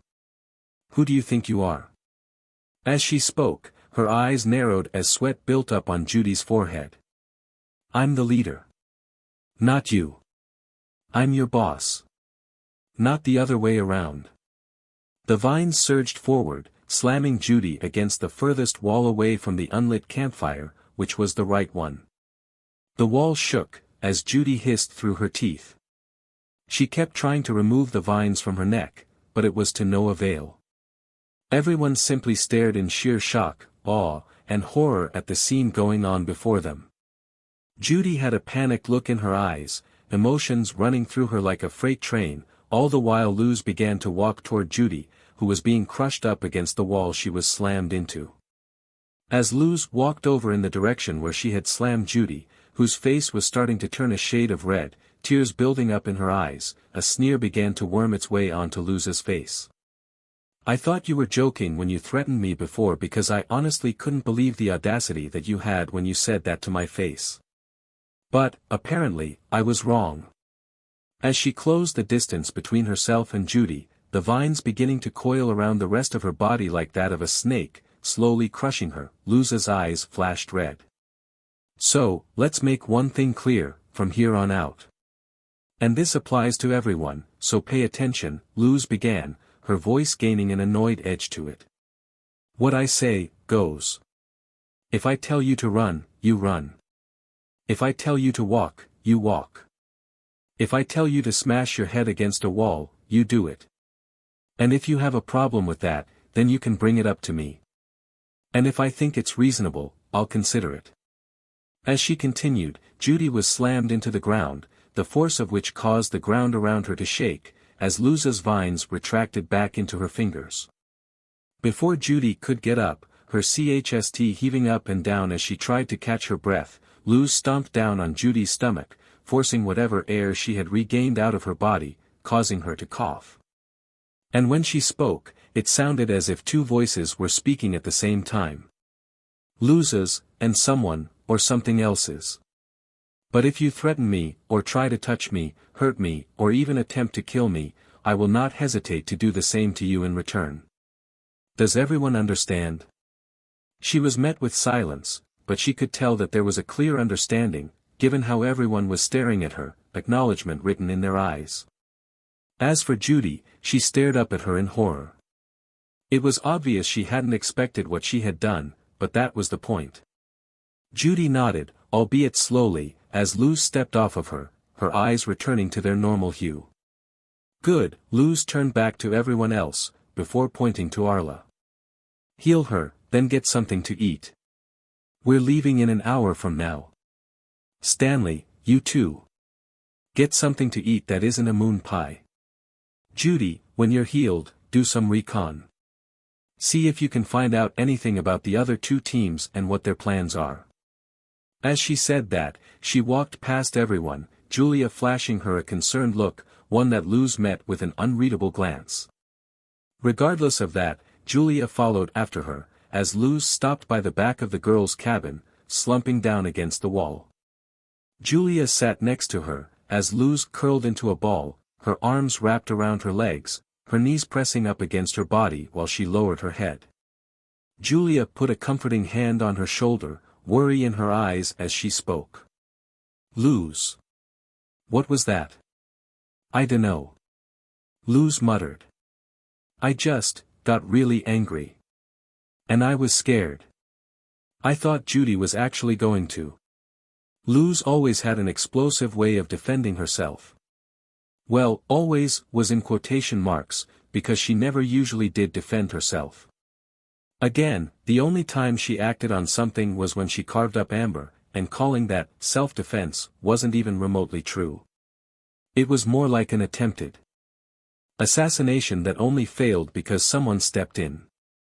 You know, everyone would have pounced on her if she tried something like that, Julia said as Luz shot her a look. One that spoke of unsureness. Julia pursed her lips in thought, before sighing. Luz, I know that we hardly know each other, but, you are our leader for a reason. Even if that soldier was the one who appointed you, you've made it clear that you're the boss. Even before that display. Remember when you broke up that argument between Johnny and Ronnie? That stupid thing. Luz scoffed, rolling her eyes as she looked away. It was over something dumb anyway. Who cares about a game of rock-paper-scissors that passionately anyway? A small smile took up her visage. They were probably only looking for a way to distract themselves from the horribleness of the situation they found themselves in. Still, the negativity wasn't what they needed. They needed positivity and less infighting. And besides, at least she was able to disable the argument quickly. It could have ended far, far worse. If she hadn't stepped in, chances were they would have gotten into a fight, and that wasn't anything anyone needed. Say, Luz. I have a question, Julia asked as Luz shot her another glance. Yeah. What is it? If we get out of this mess, do you, perhaps, want to go see a movie? Julia asked as Luz raised an eyebrow. Depends. What kind of movie? Luz asked as Julia shrugged. Well, I heard they were making a Dresden Files movie. It was supposed to come out last year, but due to an accident with the main actor, they couldn't do it. But, they announced it to come out in September, around the end of summer. And seeing as I have no place to return to, I kind of figured we could. Julia stopped herself, her cheeks changing to a shade of red. It was only then that Luz picked up what she was putting down, confusing her. Are you asking me out? Maybe. Julia stammered as Luz smiled, leaning her head against the back of the cabin. Yeah, sure, why not? Luz replied, though there was the underlying, if we survive this, put in there somewhere. Just not said aloud. A common understanding, but important to bring it up nonetheless. Not that Luz wanted to ruin the mood. Still, the idea of someone asking her out. It was strange. She didn't feel any kind of excitement, mostly because it was a major 50-50 considering the situation they're currently in. But, if Julia did survive. I'd like that. I'd like that a lot, actually. Luz said, a flush of pink decorating her cheeks as she lowered her head, unfurling herself as she outstretched her right leg, keeping her left arm draped over her left leg as she let her left arm rest against the grassy floor. For the next hour, they sat in silence, just enjoying the sounds of nature. Halfway into their silent, staring off into the sky, session, Julia leaned up against Luz's right shoulder, resting her head against it. Luz snaked an arm around her back as they stared up into the clouds. It was a peaceful day, the skies were clear, and the sun was out and nearing the center of the sky, meaning it was just about the afternoon. A part of her was worried that something bad was going to happen. She didn't know why. Maybe it was because of paranoia, or maybe it was because she was just genuinely worried. But, the point was that she felt a disturbance in the air. One that she wasn't exactly quite fond of. One that spelled out doom, and she wasn't there for it. Her eyes narrowed, staring up at the sky, avoiding the sun like the plague so she didn't make herself go blind. Maybe it was because things had been too quiet from the other two sides, but she couldn't help but feel something big was coming. The only question now is, what? Luz thought as Stanley came into her peripheral vision. He stared down at the two, a sly smirk on his face, one on his hip and the other stuffed in his pocket. Oh, I see what's going on here. You two lovebirds enjoying the sky. Huh. Julia stammered as Luz snaked her hand out from behind Julia, sitting up as she did, giggling to herself. Julia looked back to Luz, who smiled back at her, easing whatever daze she had felt when Stanley said it like it was. "Yeah, until you showed up," Luz joked as Stanley feigned being hurt, putting his free hand to his chest with a faux offended look on his face. "Oh, your words wound me." Julia stood up, puffing out her cheeks as she looked away from the pair. "You two are rude," Julia grumbled as Stanley ruffled her hair, flustering her more. Luz tried to hold back a laugh but failed. What could she say? The whole conversation was hilarious. It got to the point where all three of them found themselves laughing, although it didn't last very long. Once Stanley sobered himself, he exhaled, an air of seriousness surrounding him. "Come to the front, Arla's got everything prepared for our trip, and Judy's got the information you wanted." As Stanley said that, he frowned, crossing his arms. "Also, I want to apologize on behalf of Judy. If she wants to apologize, she can say it to my face," Luz interrupted, walking past Stanley, who turned to watch her walk away. He looked a little dejected, but then again, it made sense. From what Luz knew, the two were getting close. A bit too close if one were to ask her, but, then again, she understood why. They just seemed to click. She didn't have any problems with it, not that it was any of her business. When Luz finally made it toward the front of the camp, everyone who wasn't going out with the recon team, that being everyone outside of Luz, Stanley, Arla, and Judy, were all standing front and center just by the unlit campfire, with Arla and Judy standing backs turned to the drawbridge. The only two missing from the lineup were the two watchmen, both of whom were Giovanni and Johnny. Luz walked up to Arla and Judy, with Stanley by her side. She cast a glance at Judy, who stiffened at her gaze. Arla, on the other hand, was simply nervous. She understood why. They were about to walk into uncharted territory. Luz couldn't help but be nervous herself. Especially considering what she might see out there. A part of her was still worried about that weird slug thing she saw in the woods a couple of days back. Was it still in the woods? What even was that thing? Frankly, she didn't know, and it weirded her out a bit. Though, strangely enough, she believed it to be friendly. If it was hostile, wouldn't have it tried to breach the wall? None of that now, focus on what's in front of you, Luz thought, closing her eyes briefly before speaking. "Alright, what do you got, Judy?" "Foxtrot and Heaven's Devils are sending out 2 people each to get the care package. One of them was that fire dude you mentioned being a potential threat, and the other was some guy with glasses and a pullover. I wasn't able to get much information about either of them. And for Foxtrot, I'm fairly certain one of the people who'll be there is Hilbert. He's got silver hair, strong to miss. He's also a pain in the butt. As for the other girl he was with, I don't know other than that she has orange hair," Judy explained as Luz's eyes widened. "Orange hair. What else was there about her?" Luz demanded as Judy shrugged. "Aside from the fact that she's black?" "Dunno. But, she was wearing some kind of CRP top, and she had a lot of scars on her stomach, so." "Amber." Luz hissed, causing Judy to flinch. "You know her?" "Do I ever?" "If we run into her, leave her to me, please," Luz spat, a small smile taking up her visage. "I have some unfinished business with her. I'd like to continue where we had left off." "Right," Judy muttered, before clearing her throat. "Anyway, we have the number advantage. If we come to blows, I take it it's a do unto others policy." Judy snarked as Luz nodded. She wasn't paying attention. She couldn't believe that Amber was here. It was almost too perfect. Yes, she was still bitter for what she did. And now, she had an excuse to finish her off once and for all. The question was, though, what was her power? Was it even worth taking?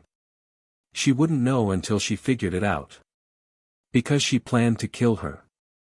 There was no ifs, ands, or buts about it. This time, no one would stop her. Besides, it was more than deserved. "So, we heading out, then?" Stanley asked as Luz nodded. She looked over to Julia, who nodded. As she walked over to what appeared to be a lever. And as soon as she pulled it, the drawbridge slowly began to come down. As it lowered, Julia walked over to Luz, and, without warning, kissed her on the cheek. Luz, startled, went to say something, but didn't after looking at Julia.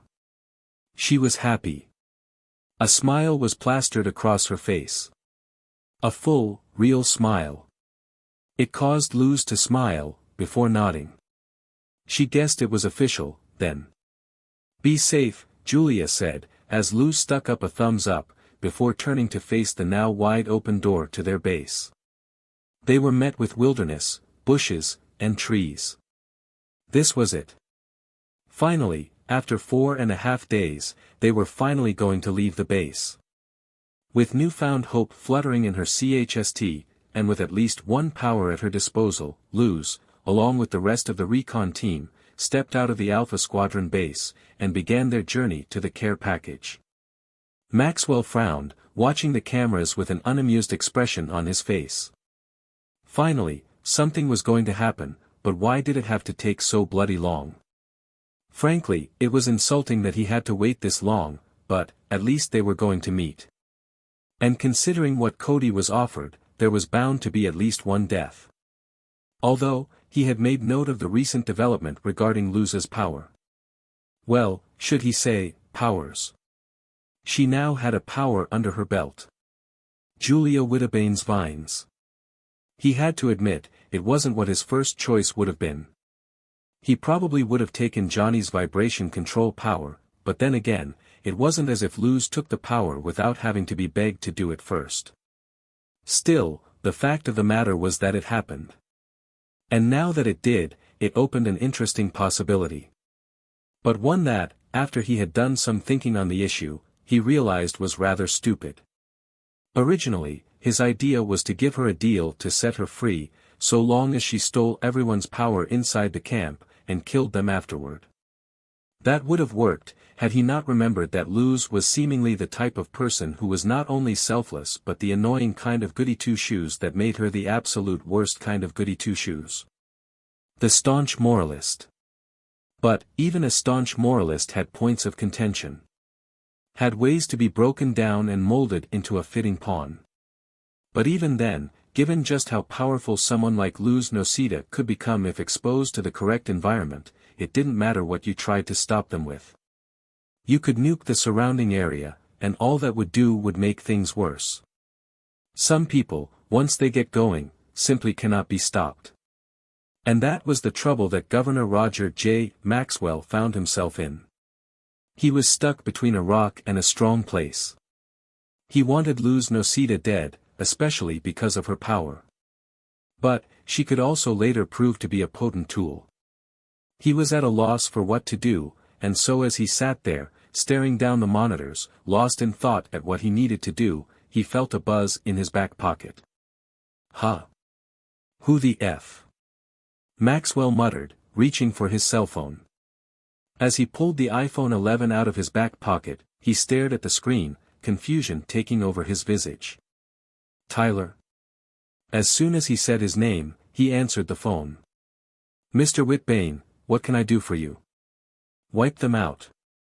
His calm, soothing, yet also commanding voice came out from the other side of the phone, causing Maxwell to blink. I beg your pardon. Our benefactor, he wants you to wipe them out. Effective immediately. You know how he is about these types of things. I had objected to his suggestion, and he threatened to pull back our 2 greatest wildcards if we didn't. Apparently, he has encountered a person like Luz Noceda before, and knows that it would be best to kill her and the rest of those lowly, pathetic, worthless heaps of flesh sooner rather than later. Maxwell hummed, stroking his beard as he did. That was, unfortunate. He wanted this to last a little while longer. Just to see how far he could go without interfering too much. But, if the higher-ups wanted results.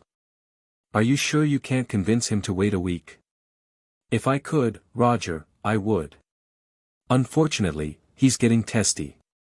And the last thing I need is for his golden boy to start chopping heads because their boss is starting to get antsy.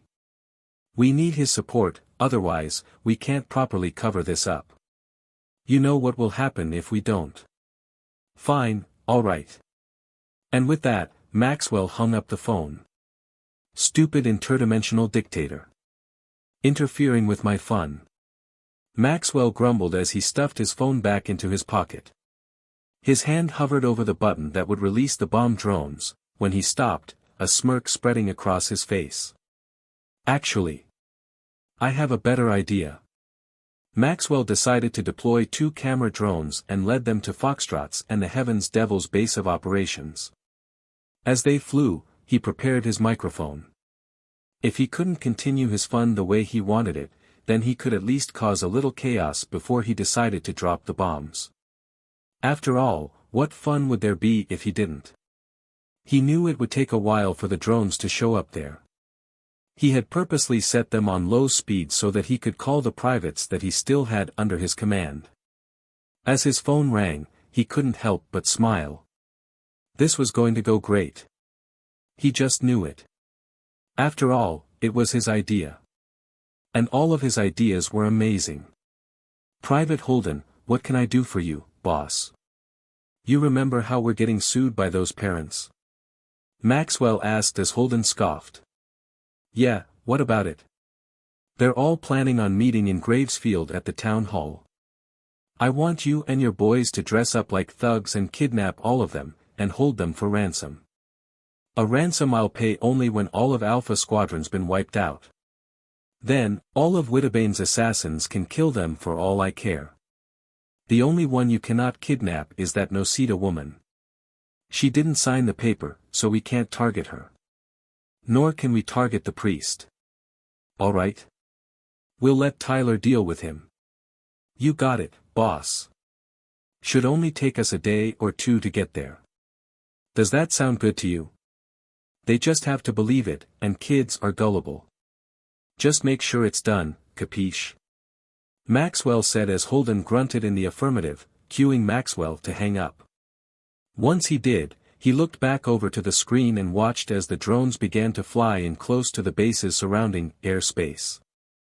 As the drones flew into the bases, eyes were immediately on them, and the leader of each team, both of which were standing around doing nothing, looked toward the drone.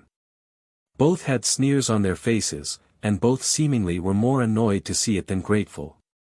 Before either of them could speak, Maxwell spoke through his microphone.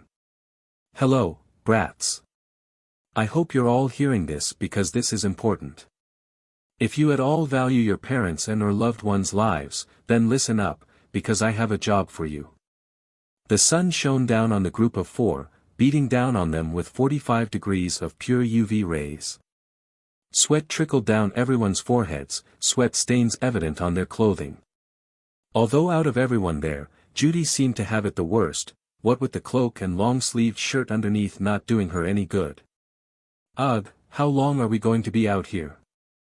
Stanley grumbled, wiping the back of his neck as sweat drenched it. I know it's summer, but for fuck's sake. He grumbled, slumping as he strode forward. Judy shot him a glare, narrowing her eyes, the hood of her cloak down, revealing her long black hair tied up in a braided ponytail. If you don't stop complaining, I'm going to hurt you, Judy snarked. Stanley, for his part, waved her off. Luz watched the bickering pair, or was it more right to call them a couple? Either way, it didn't really matter, did it? They were bickering, and it was annoying. Surprisingly, the heat didn't bother her. Her house had no AC, and she was what one would call a warm-blooded person, having been born in the summer months, specifically leaning toward July more so than June. Come on, we don't need to fight, Luz said, earning both of their attention. If you guys need it, we can take a break. We've been walking for hours anyway, and the sun is an hour away from setting, Luz said, looking back over to Arla, who didn't seem bothered in the slightest. What about you, are you okay? Me? I go hiking with my mother all the time. I'm used to this, Arla said, a wide smile on her face. That was probably the first time that Luz had heard her speak and not stutter even once. That must have meant she was in her element. That was good. You didn't stutter, that's new, Stanley noted as Arla blinked, looking over to him and shrugging. I'm comfortable, and I'm not around a crowd. I can't handle large amounts of people. Makes me feel anxious and watched, Arla replied as sat down on the nearest rock. Stanley took to leaning against the nearest tree, whereas Judy used her spot power to climb up to a branch in a tree. Luz used vines to do something similar, balancing herself on a thicker branch before sighing. The hike was nice, but she felt as if they had a lot more ground to cover.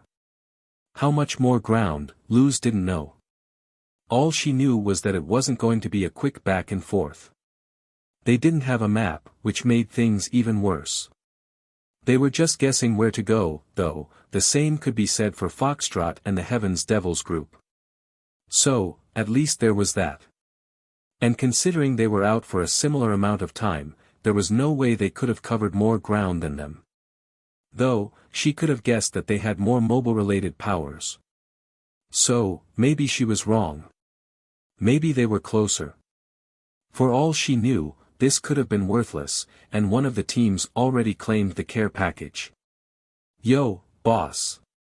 Stanley's voice snapped Luz out of her thoughts as she looked down at him. He was now sitting against the tree, smoking another cigarette. Smoking's bad for you, you know, Luz pointed out as Stanley shrugged. Doesn't matter. I'll be fine, and if I get cancer from it, I don't really care either. You only live life once, so live it the way you want. That's what my old friend Jamal said. Then he got adopted and I haven't seen him since, Stanley said as Luz frowned. Both at the fact that he lost a friend, and to the fact that he didn't care about potentially dying one of the worst kinds of deaths imaginable. To each their own, she supposed. Anyway, what is it, Stanley?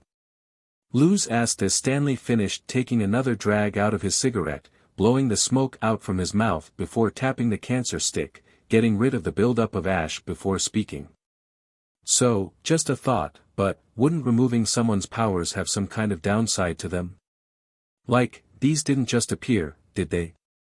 They kind of had to have some form of evolution with them. So, when you steal someone's power, is there like, a chance that they'll die or something? Stanley asked as Judy glanced over to Luz. Yeah, actually.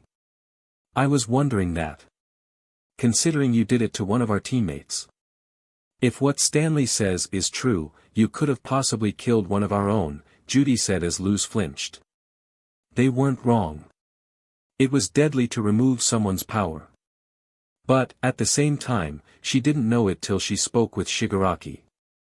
Well, I don't know, Luz lied, shrugging to play into the lie. If there is a downside like that, I'll let you know when I figure it out, Luz continued as Stanley, content with the answer, leaned his head back against the tree. Judy, on the other hand, stared at her, frowning as she did. Oh well, it didn't matter. As long as she wasn't called out, she was fine. So, guys, how much longer do you guys think it'll take to get to the care package? Luz asked, as Arla spoke up. My guess? Probably a few more hours. We could probably make it by sunset if we start now, Arla suggested as Luz went to say something. But, just as she did, as she blinked once her vision was obstructed by a fist flying toward her face. It was coated with bright, orange flames, and it belonged to an orange-haired, blue-eyed boy. Luz had no time to react, as the fist made contact with her face, the fire blooming around the impact area, as she was sent rocketing in the opposite direction of where she was facing. Judy, the moment she saw Luz begin to fly off in the opposite direction whilst being pursued by that orange blur that appeared a moment ago, immediately got up from her spot on the tree. Just before she could open one of the spots on her body to retrieve the gun she had stolen from that soldier she had killed days ago, a string wrapped around her neck, with two more wrapping around her wrists, hands, fingers, and arms. Before she could say a single sentence, the string was pulled backward, and she was decapitated, and her arms, fingers, and hands were also removed cleanly. As her body began to fall to the ground, a teen in a gray pullover hoodie, a pair of dark blue framed glasses, and black jeans landed where her body once was, standing on the edge of the branch. BLD began to shower down to the ground below, as the boy in the gray pullover jutted his fingers in the direction of the body, a glimmer of something moving in the air moving with the motion, as the remnants of Judy's body were diced and turned into mincemeat, leaving barely pick-up-able chunks. Judy. Lose. Stanley all but roared, as the boy in the pullover smirked, watching as the boy with the flame power chased down Luz's disappearing form. What's the matter? Gonna cry about the death of that goth chick? How sad, the boy in the pullover taunted, as Stanley practically growled. Before Stanley could do anything, however, he was flung against one of the trees by an invisible force. The sudden pressure caused Stanley to gasp, though due to his shock absorption, any force that would have caused bones to break did basically nothing, only making him wince at the suddenness of the change. As he reorientated himself, an orange-haired girl came out of the brush, her hand outstretched in his direction as he struggled against the force that was holding him down. The girl was dressed in a black CRP top and a pair of gray baggy pants. She had black skin and dark brown eyes, but that wasn't what had been the most defining feature about her. No, that belonged to her exposed lower torso. Specifically, her stomach region. It was riddled with scars of various shapes and sizes, almost like PNTRTN wounds. Heh, that was easy. Who knew that the big dumb meathead was just that, big and dumb? The girl taunted, as Stanley gnashed his teeth together, trying and failing to break out from what was keeping him down. That is to be expected, Amber. After all, we did catch them by surprise. If not for our momentary team-up, I'm sure the other two would have killed us by now, a voice spoke out as Stanley stared in the direction where the voice came from. Another person came out from the same brush that the girl had, though he looked far from what he looked far younger than his voice would have led on. The person in question was a silver-haired boy, with golden yellow eyes, and flawless skin, dressed in an open-faced light blue parka with a feathered collar, a white shirt, black shorts and a pair of black hiking boots. Stanley's BLD boiled at the words that the boy said. You pieces of SHT. When I get out of this, I'll. Silence, monkey, the silver-haired teen spat as Stanley's nostrils flared. Good. You mongrels do learn, after all. Well then, I think that means we're making progress. And, by the looks of things, it would seem as if Operation Divide and Conquer is working just as planned. Cody really is a tactical genius, the silver-haired boy said, as Stanley glared at him. Oh, but where are my manners? I'm Hilbert, and this is my partner Amber. Above you is Lucas, a temporary ally along with Cody. I'm sorry it has to come to this, but you're going to have to die. I would feel ashamed, but, then again, why would I? You BSTRD. Stanley growled, trying to push past whatever was holding him down, but it wasn't working. Amber scoffed, placing her non-extended hand on her hip. That ain't gonna work, DWD force push can't be moved. Believe me, many have tried, Amber goaded as Stanley growled. Arla, for her part, was shaking in her boots. Never in her life had something gone from 0 to 100 so quickly. And even worse, their trump card was gone, having been launched elsewhere. And with Judy dead and in pieces, there wasn't anything that could be done. Hilbert glanced over at Arla, a frown on her face. Are you the healer? Huh. The moment that word slipped out of her mouth, Hilbert waved his hand as if someone were to shoo away someone or something. And as soon as he did, Arla had enough time to blink, before she became rigid. Her mouth was slightly opened, and as she stood still, Stanley went to say something, only for BLD to start spewing from the center of her body, lengthwise. Arla fell apart, quite literally, both halves collapsing at different angles. Stanley could only stare in horror at the events unfolding before him. And the worst part? He was stuck against the tree. There was nothing he could have done to stop it. Arla. Cleave. Hilbert began, as Stanley inhaled sharply, looking over to him with rage in his eyes. Hilbert, on the other hand, seemed bored. As if what he had just done meant nothing to him. And yes, if you've read Jujutsu Kaisen, I did name my power off of a part of Sukuna's curse technique, though, to someone like you, I doubt you understand the words coming out of my mouth. After all, you're just a filthy monkey. With that, he turned to face Stanley, a bored expression on his face. And now, you're next. Then, once this is over, myself, Amber, and Lucas, will follow after Cody. Then, we'll kill your precious leader, and after that, we'll decide what happens next. Stanley blinked, and when he did, felt something wash over him. Like a wave of something. All the while Hilbert swiped the back of his hand at him. Something hit him, but it didn't do anything. Sure, it felt like a pinch, but it didn't break his skin. Something that caused Hilbert confusion. Stanley smirked, knowing full well what just transpired. Oh, you use kinetic force to do your little swish thing, yeah? Well, guess what? And with all of his might, Stanley broke out from whatever was holding him down, confusing Amber. What? How the F did you do that?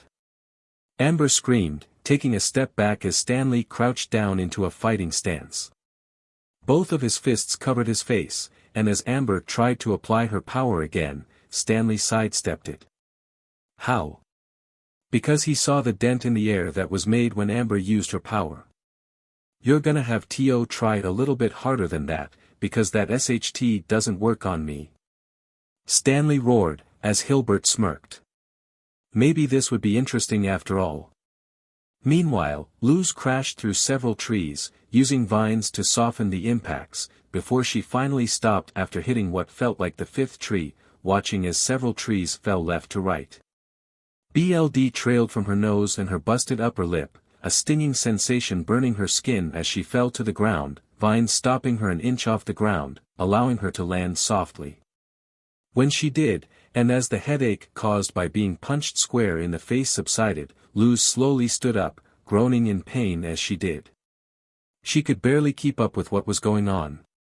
The only thing that she knew was that she just got sucker punched in the face, and was sent flying for what felt like 2 straight minutes. Ow. Luz grumbled, wiping the BLD from her nose as the orange-haired boy who had sent her flying landed a few feet away from her, flames covering the back of his arms, legs, feet, and neck. They rose off his body in such a way that it made him appear as if he was walking out of a portal from hell. He was dressed in an orange and white striped shirt, light blue jeans, and black lace-up ankle boots. Luz immediately got into a defensive stance, the same stance that one would take when they're being threatened, and one that she had learned after copying it from TV. It wasn't perfect, but it was good enough. She stared down the mystery boy. Luz Nocida, right? Leader of the Alpha Squadron? The boy said, his voice containing an almost psychotic tinge to it. Who are you? Luz spat, clenching her fists as she rose them to sit in front of her face, all the while the boy chuckled. He was definitely giving off deranged psychopath vibes. And that didn't bode well. Cody Johnson. Second in command of the Heavens Devils. And I'm your assassin, Cody said, raising his hand as fire coated it. I've heard you can take other people's powers, yeah. How did he know that? Luz thought as Cody smiled ear to ear. I bet you're wondering how I know that. Well, let's just say that a little birdie told me. And because that little birdie told me and offered me such a wonderful reward, I'm going to bring them your charred, burned, and dismembered head to them. The fire around his body burst off his body like an erupting volcano, causing Luz to take a step back. And it was only then that she realized the supreme disadvantage she now had to contend with. Not only was the only thing she had to beat him made of very flammable material, and considering the fact that he was on fire, that meant that touching him was essentially a no-go unless she wanted to get cooked alive. And because of that, one single, solitary thought formed in her head. I'm so, unbelievably screwed, aren't I? And as she thought that, and as she stared down Cody, fear drenched her very soul, as the crazy flame user roared. Let's turn up the heat. Because I'm ready to have me myself a Mexican barback. And with that, the battle began. So alright folks, that's all for today. Stay tuned for part 5. Do subscribe, like and share for more such videos. Also check out the story and author Deathly Jazz Hands 55 on fanfiction.net. Press the bell icon to be notified first on release. See you in the next video. Till then, goodbye.